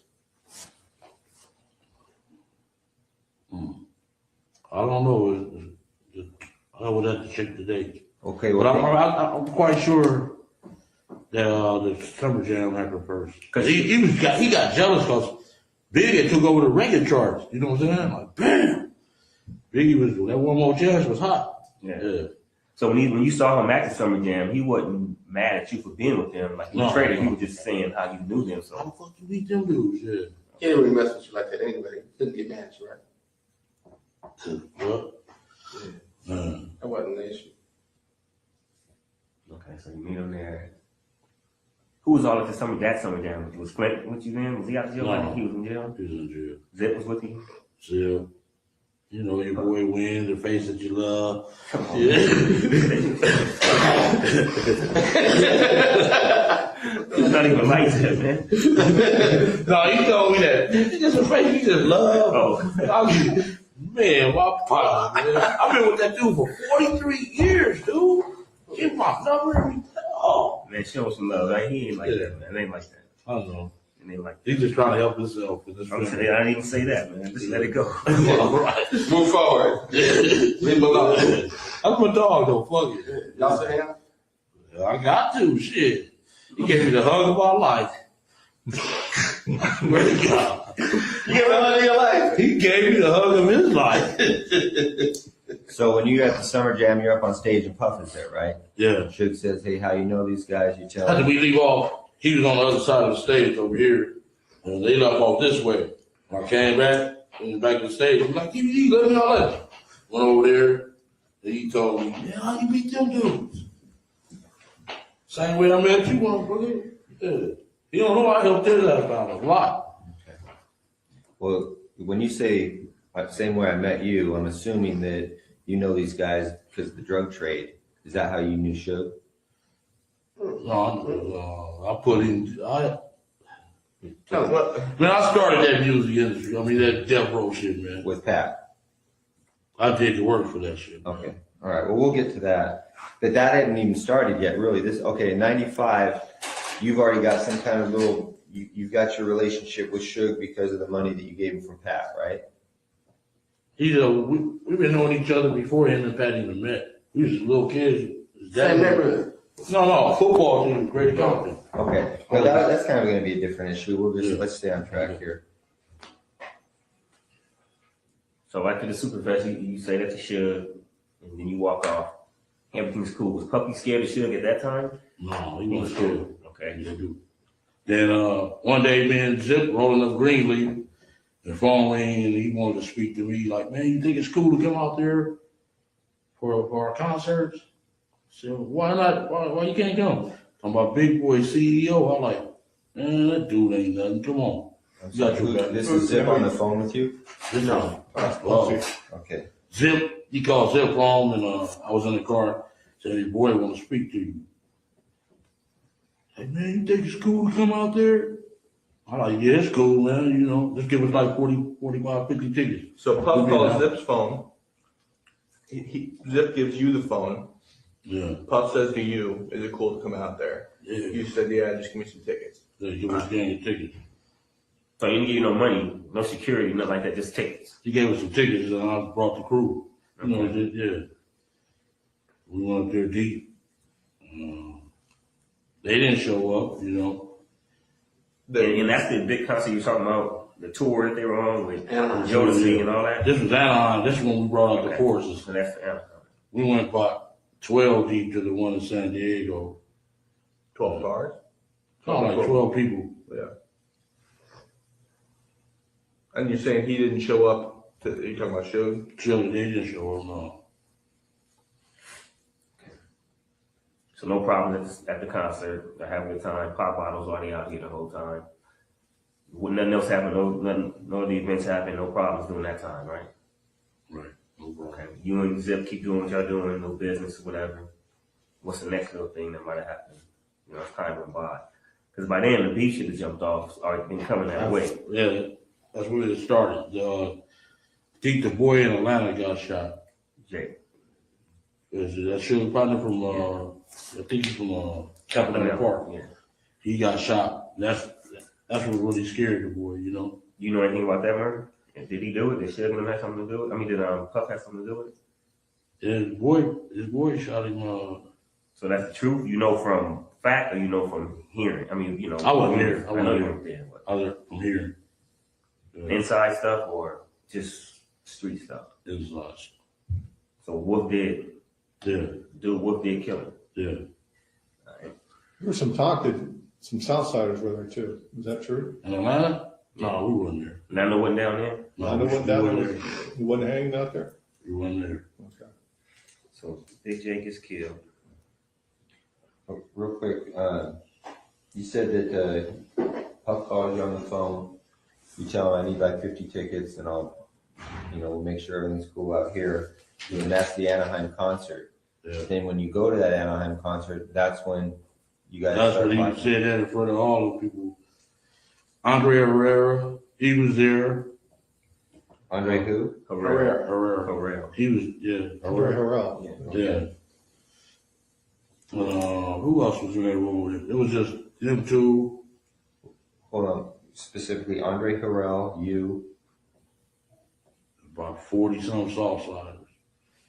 What, from New York?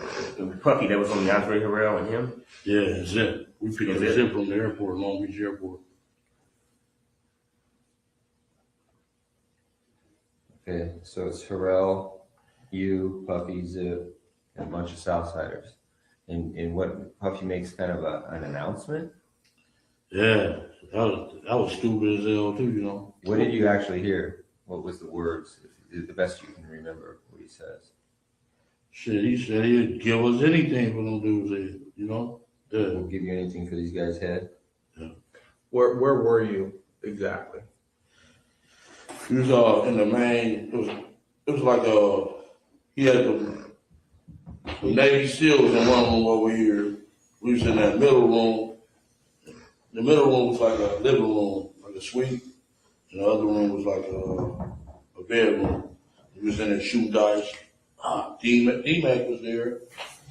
That other dude, what's his name? Chuck. We shooting dice. OJ daughter. She was at the moment. Did she hear this being stated?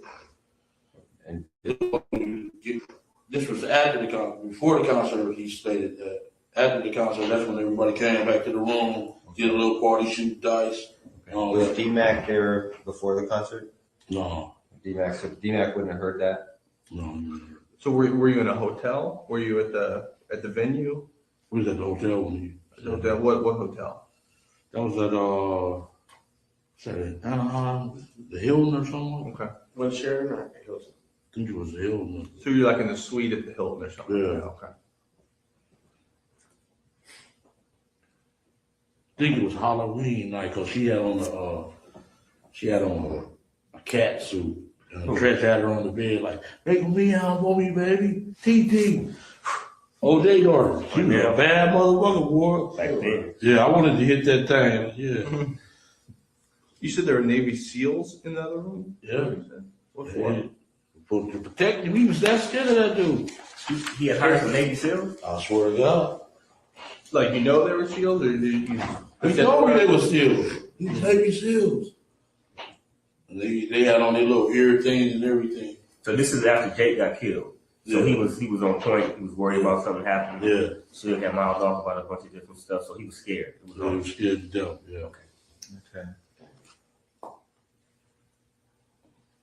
And he like, man. Now, why does he, if he's got these Navy SEALs guys out there protecting him, why does he call you and ask you for protection?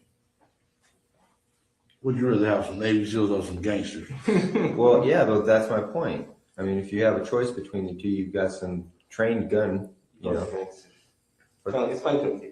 Yeah. You would want the gangsters because the Bloods, they'll tear them dudes' ass up, man. Come on, man. They don't play fair. Yeah, tear their ass up, dog. I swear to God. You know they would. We would have went in there and beat them up if we would. Man, I ain't seen a lot of gangsters that can hit their target. But they don't know like we know, man. No, we would have went in that room They and don't told know them. like, you know, we know Navy SEALs. It'd be a bigger crew, about be like 3 or 4 of them. Dudes, No, like 40. Navy SEALs will kill I don't you. think they know like we know Navy SEALs. Right. They thinking it's just some guys with guns. They can go in there and shoot it out with them. They would wipe the floor with them, man. But anyway. All right. So he's got both. He's got his legit security, and then he's got his gangsters. Yeah. Well, let me ask you a quick question. When you guys rode, who was all with you? As far as the main crew who rode with you when y'all was, you know, with Puff, hanging out with him, or, you know, bodyguard, whatever you want to call it. You, who else? Facey Love. You win. Me win. Corey. Corey sometime. Lane, all of us. You know, the little crew. The whole No, well, that crew that day. Who was there that day? At Atlanta. Atlanta? Mm-hmm. Everybody. Everybody. Yeah. Whole fucking neighborhood. Give us 5 names of people who would say, "Yeah, we heard Puffy say that." You don't have to come from. They don't. Al, Corey, Wynn, Third Rock, all of them will tell you shit. I'm quite sure they did told y'all already. Al, just all the main crew. Was it up there? Was it up there? No, he wasn't there. He was on. He was He still was in running. Okay. Bram, none of them, the G's on the other side went over there. No. It's your crew. Yeah. The Birds, right?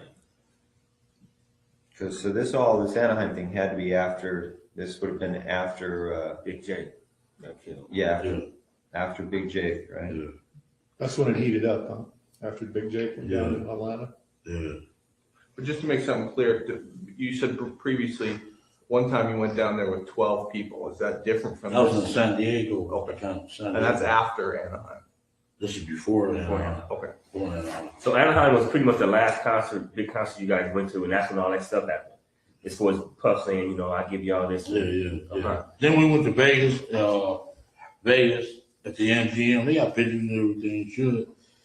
Magic Johnson that gave a big party out there, and we went to that thing. Were they there? Who? Puff and them? Yeah. That We was smoking Vegas. weed. I ain't never seen them over smoking weed in the MGM like that. But man, y'all is crazy as hell. You know what I'm saying? They're smoking wherever they want. Yeah. Had the thing roped off. Yeah, that was some big shot shit. I was like, boy, y'all got, because in Las Vegas, they'll take your ass to jail for a joint. You know what I'm saying? A half a joint. Yeah. No, but you, Go ahead. I just wanted to get back to schedule. Yeah, just get the timeline in order. Big Jake gets killed in Atlanta. The thing in Anaheim happens after that. What point, if you remember, is it when Puffy takes the stage and says, "Hey, if you don't want your producer," or I'm sorry, Big. Yeah, that's Suge when gets the up on beats. Yeah. When does that happen though, in relation to these other events? Because we're trying to set the stage here, and it's important we get this in order. Had that already happened before Jake gets killed in Atlanta, the bodyguard? My girl got all that memorabilia. I could go look through that shit. You know what I'm saying? That was back in New York, right, when that occurred? Yeah, when he was on stage, and really the Wu-Tang was on their ass. They was the one dancing all in their face. You should have started a beef with them. You know what I'm saying? Puffin was like little kids, you know, Junior Mafia. Yeah. I think it happened before, though. Before Jake? Yeah, before Jake. So you could see Suge getting up on stage, making fun of Puffy. Yeah. Because that was like the thing that started. Or did it trigger it? Everything. Before anybody got shot, That was a lot of disrespect. Yeah, that was disrespect like fuck. Because that was set kind of a motion for Atlanta. That had to be before. Yeah. All right. Okay, so right now we just got to Anaheim. Let's go back to, you said San Diego was before Anaheim. Yeah. What happened in San Diego and how'd that develop? Zip came on the street and said the boy wants to come down there to the concert. We jumped in Zip van and my SS and rode down there by 12 deep. Now we stayed in the same hotel room. Okay, let's hold on there just for Same a second. hotel. Same hotel, yeah. Okay. Same hotel, not the same room. So Zip called you or you were with him? He came on the street on Burris, and we jumped in the van, went out there. Now, when you said that you guys going out there for business, like to work with Puff, or just going to have a good time? Gonna have a good time. Okay, so Zip Cameron Burris is in the van. He says, "Hey, my boy wants to come down here." Yeah, come down to San Diego. And then from that point, when Zip tells you that, you guys leave that day, or is it? That second. Oh, Yeah. okay. So it's that day you guys go to San Diego. Yeah. Right. Who drives down there with you Could drive down there with me. in the van? Shit, I was in my own car. It was me, Lane, Big Dre, and somebody else.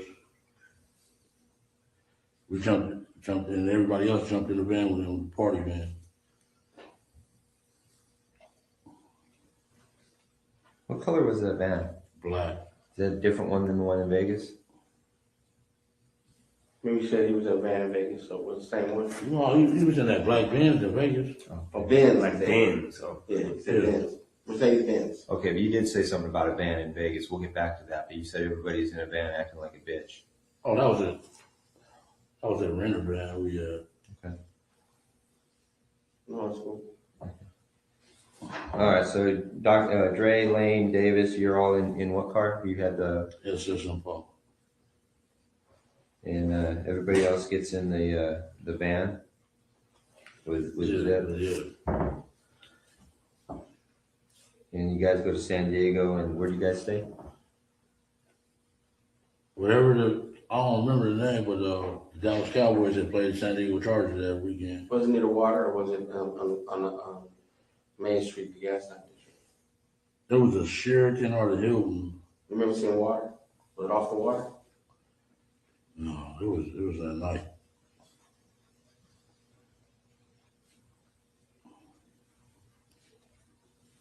That'd be a nice place. Cowboys are staying there. Yeah, that was my team. Yeah.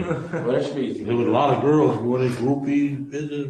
Yeah. Okay, so you and Zip and the rest of the crew down there. You run into Puffy at the hotel or at the concert? We ran into him at the concert, then we went to the hotel after the concert.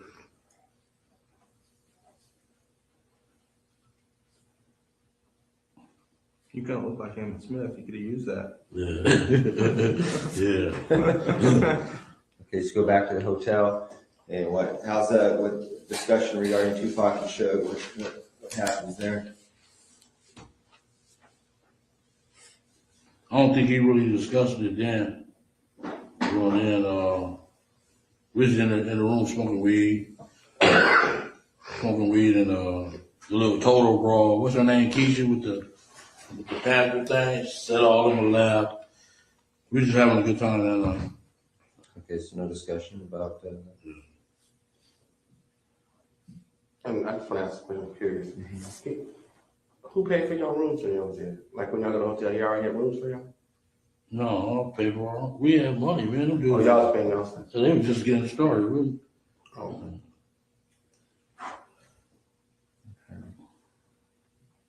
All right, so San Diego happens. Then is there anything else that happens between San Diego and Anaheim? I don't know if that concert in the thing in Vegas was before Anaheim or I know Magic Johnson gave a big party there. Okay, let's go into that. Magic Johnson gives a big party out there. In Vegas. And you go out there with Zip?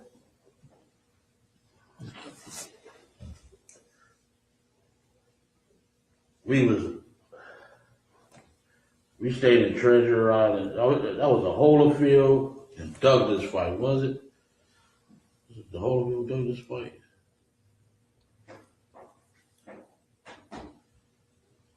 The night Fan Man. You know, Fan Man. Holyfield Bowl, wasn't it? Okay, it was the night of that Yeah, fight. Holyfield We Bowl. stayed at Treasure Island.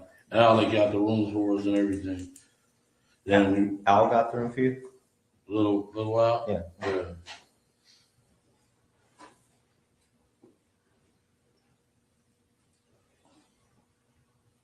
Then we went and met him at the MGM, him, Zip, and Biggie, all of them was there. Lance. I'm sorry. When's the first time you met Biggie? First time I met Biggie was in San Diego. The San Diego concert and everything? Yeah. He was in the room with y'all or whatever? Yeah, smoking weed. Yeah. That's the first time all y'all met him? Yeah. Okay. Good question. Break and then All right, play I was- second half. You read my mind. I was going to do it at about 3:00, so you beat me to it. We're going to take a recess at this time. During the recess, you are admonished not to talk or converse amongst yourselves or with anyone else on any subject connected to the trial, or read, watch, or listen to any report of or commentary on the trial of any person connected with this case by any medium of information, including without limitation, newspaper, television, internet, radio, or form or express any opinion on any subject connected with the trial until it is submitted to you. We'll have you guys back here at 3:15. Please rise for the jury, everyone.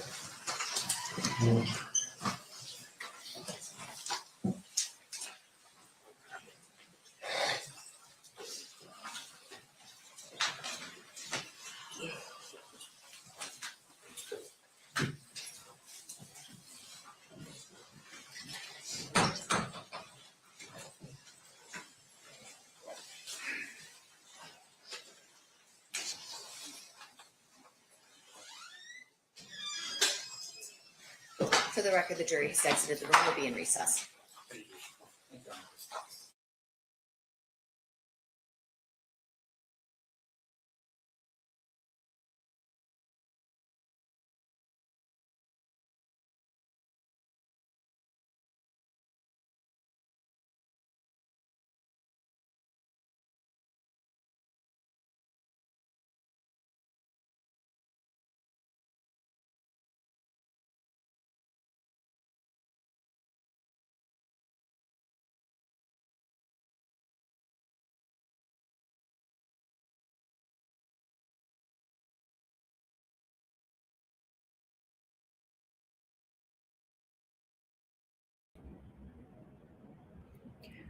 All right, truth tellers, we are on a quick little break.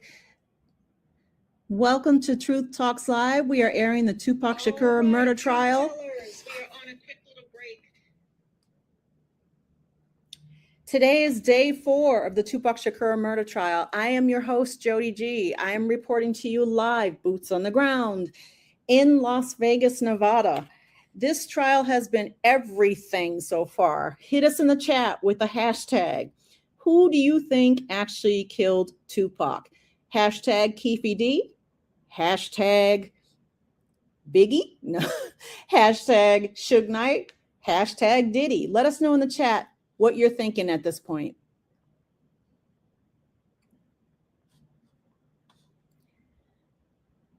I'll tell you this, one thing that is wild to me, We have had a cast of characters come in here as eyewitnesses. As some of you know, let me give you a quick recap. I'm your host, Jody G, and I'm broadcasting live from Las Vegas outside the courtroom. I'm going in and out of the courtroom to get very specific details, and we will have a live stream right after court to give you all the blow by blow of what we heard in court and things that you're not seeing. It has been wild. So one thing that I've noticed while I'm in trial, Keefe D, Duane Davis, AKA Duane Davis, who's on trial, is mean mugging every single witness that comes up there. So we're on day 4. Day 1, day 2, day 3 were explosive. And all I could see was Keefe D mean mugging everybody. It was wild. We've had FBI agents. We've had police officers. We've had eyewitnesses. And Keefe D sits there and eyeballs everybody. It's shocking to me how much he's doing that. The other thing is we've had a couple really interesting witnesses in the last couple days. One of the first witnesses that I thought was really good and I think highly anticipated was Reggie Wright Jr. For those of you that don't know, Reggie Wright Jr. is a former LAPD cop. He was the head of security for Suge Knight's company, Death Row Records, at the time of this incident. Now, to refresh everybody's memory, Tupac and Suge Knight were coming from a Mike Tyson fight in Las Vegas when Tupac was gunned down and shot 11 times and succumbed to his injuries. Now, keep in mind, Suge Knight, who was the driver of their car in this highly tinted window car, only got grazed across the forehead with a bullet. That never made sense to me. But going further, Tupac succumbed to his injuries. When he was talked to by the police that arrived on the scene immediately following the incident, they asked him if he knew who shot him and who did this to him. His answer was, "Don't worry about it, we'll handle it." So in that moment, I was surprised to hear, one, that Tupac was conscious enough to be talking with all those bullets. Remember, he had already been shot 5 times before that in New York. So with these injuries, he was able to speak to the police officer that arrived on the scene and rode in the ambulance with him. And his exact words were, "We'll handle it." Now, that's interesting because normally when you have a victim of any kind of domestic violence, any kind of street violence, the victim normally will shout at the top of their lungs, if they're able, who did that to them, just to get justice. So if you're a true crime fan and you've seen a lot of these true crime shows, the husband will say, if I die, my wife did it. The wife will say, if I die suddenly, my husband did it. So in this case, Tupac never mentioned a name. And that could go 2 ways. It could benefit the prosecutor or it could benefit the defense. The way it benefits the prosecutor is he said, "We'll handle it." And you can take an inference from that he recognized who it is and they're going to take it into their own hands. So that would put a pin in the prosecution's argument. But the defense could come back and say he never, ever identified the person. So maybe, therefore, he did not know who it was. And if he didn't know who it was, then we can't say it was Keefe D because clearly he knew who Keefe D was. So I thought that was a really interesting piece that happened on day 2. But also we heard from Reggie Wright Jr. Reggie Wright, as I was saying earlier, was the head of security for Suge Knight. He was questioned significantly by the defense. He was asked, were you in charge of protecting Tupac? His answer was yes. He then went further to say not only was he in charge of handling Tupac, at that time, he actually put additional security on Tupac because Tupac had just released a single that was taking aim at the East Coast. And so he felt like he needed to double down on security for Tupac because the single had just come out like a month before that. And he felt like he needed to protect Tupac a little bit more from the East Coast, West Coast beef that was going on with Bad Boy Records and Puffy. Flash forward to the day of the shooting, Reggie Wright testified and was asked, where was security when Tupac was killed? Because the only people in the car with Tupac was Suge Knight and Tupac. And so Reggie Wright's answer was, I didn't have security on him that night. Let me know in the chat if you think that's something that's alarming to you. So, you're head of security, you're in charge of Tupac, and the night that he was killed, on the exact moment and exact hour that he was killed, you remove security from him. And I think that's why Reggie Wright has always been somebody that has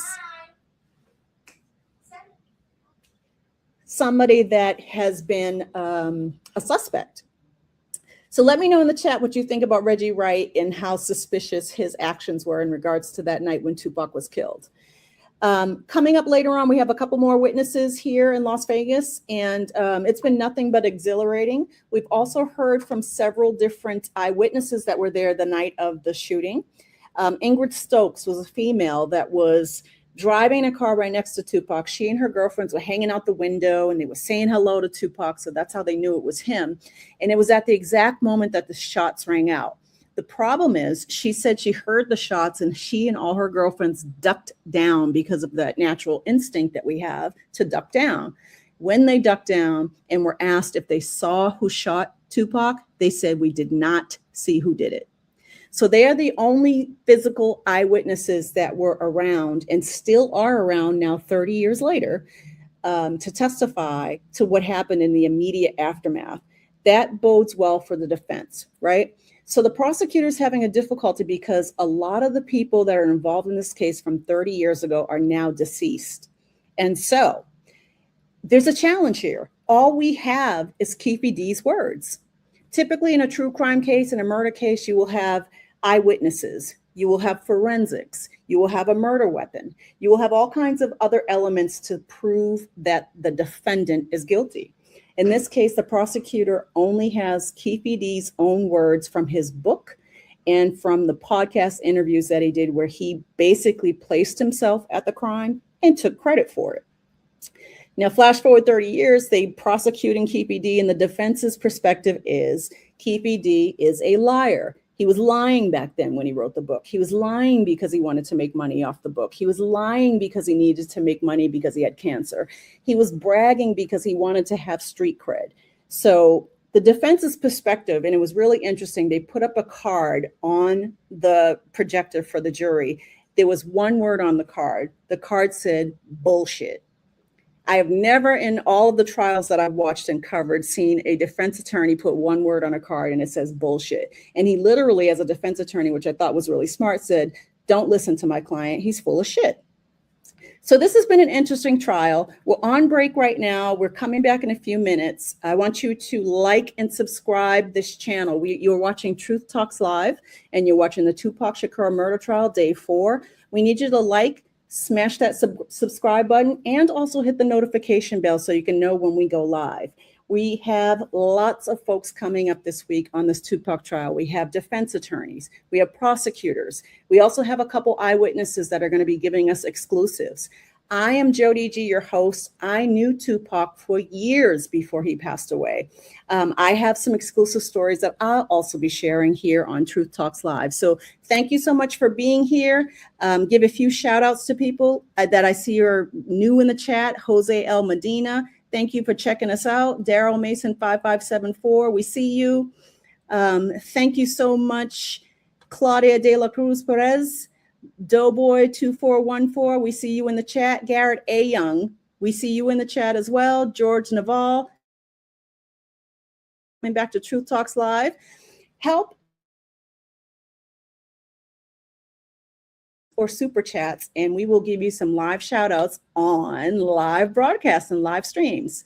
All right, folks, hang tight. We're going to get right back to the action. You're watching Tupac Shakur murder trial, day 4, right here on Truth Talks Live. Stand by. It's going to be a little bit silent, but we'll be right back.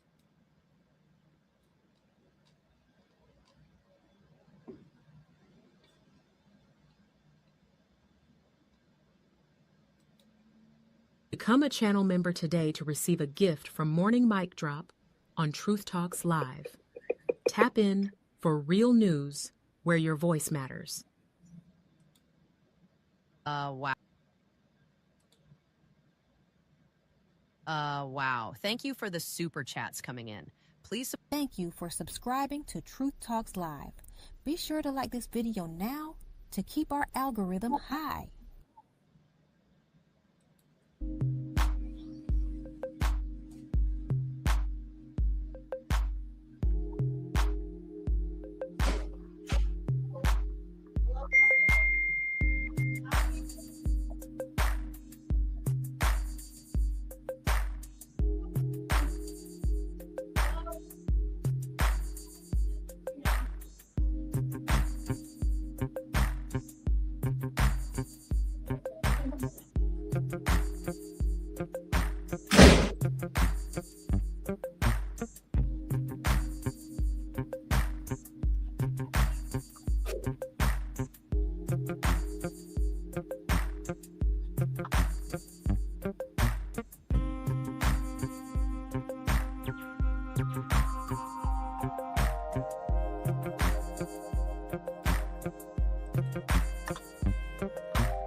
All right, this is Jody G. I'm back here. You're watching Truth Talks Live, and it looks like the court is taking a little bit more of a short break, but I wanted to get into the comments and mess it up with you guys because I see and hear a lot of different comments that are pretty interesting. Daryl Mason 5574, he said Tupac had his whole crew with him, Bloods and Outlaws, and plus Big Suge Knight.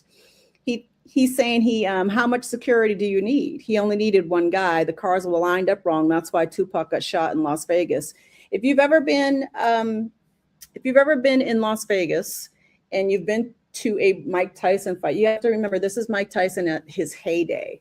And so it was always very difficult to drive. It was always very difficult to drive down Las Vegas after a fight.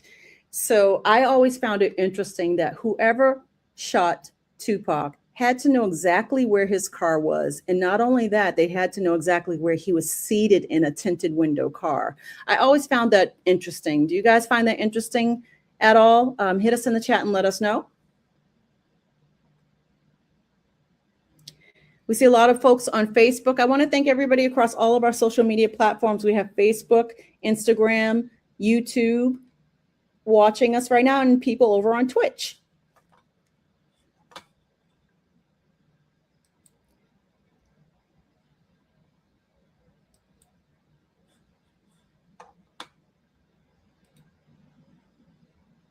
Hey, Veronica-M1Z. Thank you for showing up here. We appreciate you. Please bear with us on technical difficulties. Again, I am here, boots on the ground, broadcasting live from Las Vegas. Our cameras are overheating because it is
Hey, folks, sorry about that. We're having technical difficulties. We are broadcasting live from Las Vegas, and it is 108 degrees here today. So we're turning our cameras off because it keeps crashing our system. But thank you for hanging in there with us. You're watching the TUPAC Shakur murder trial, day 4. Lori, if you're in there, I'm going to text you, talking to our producer.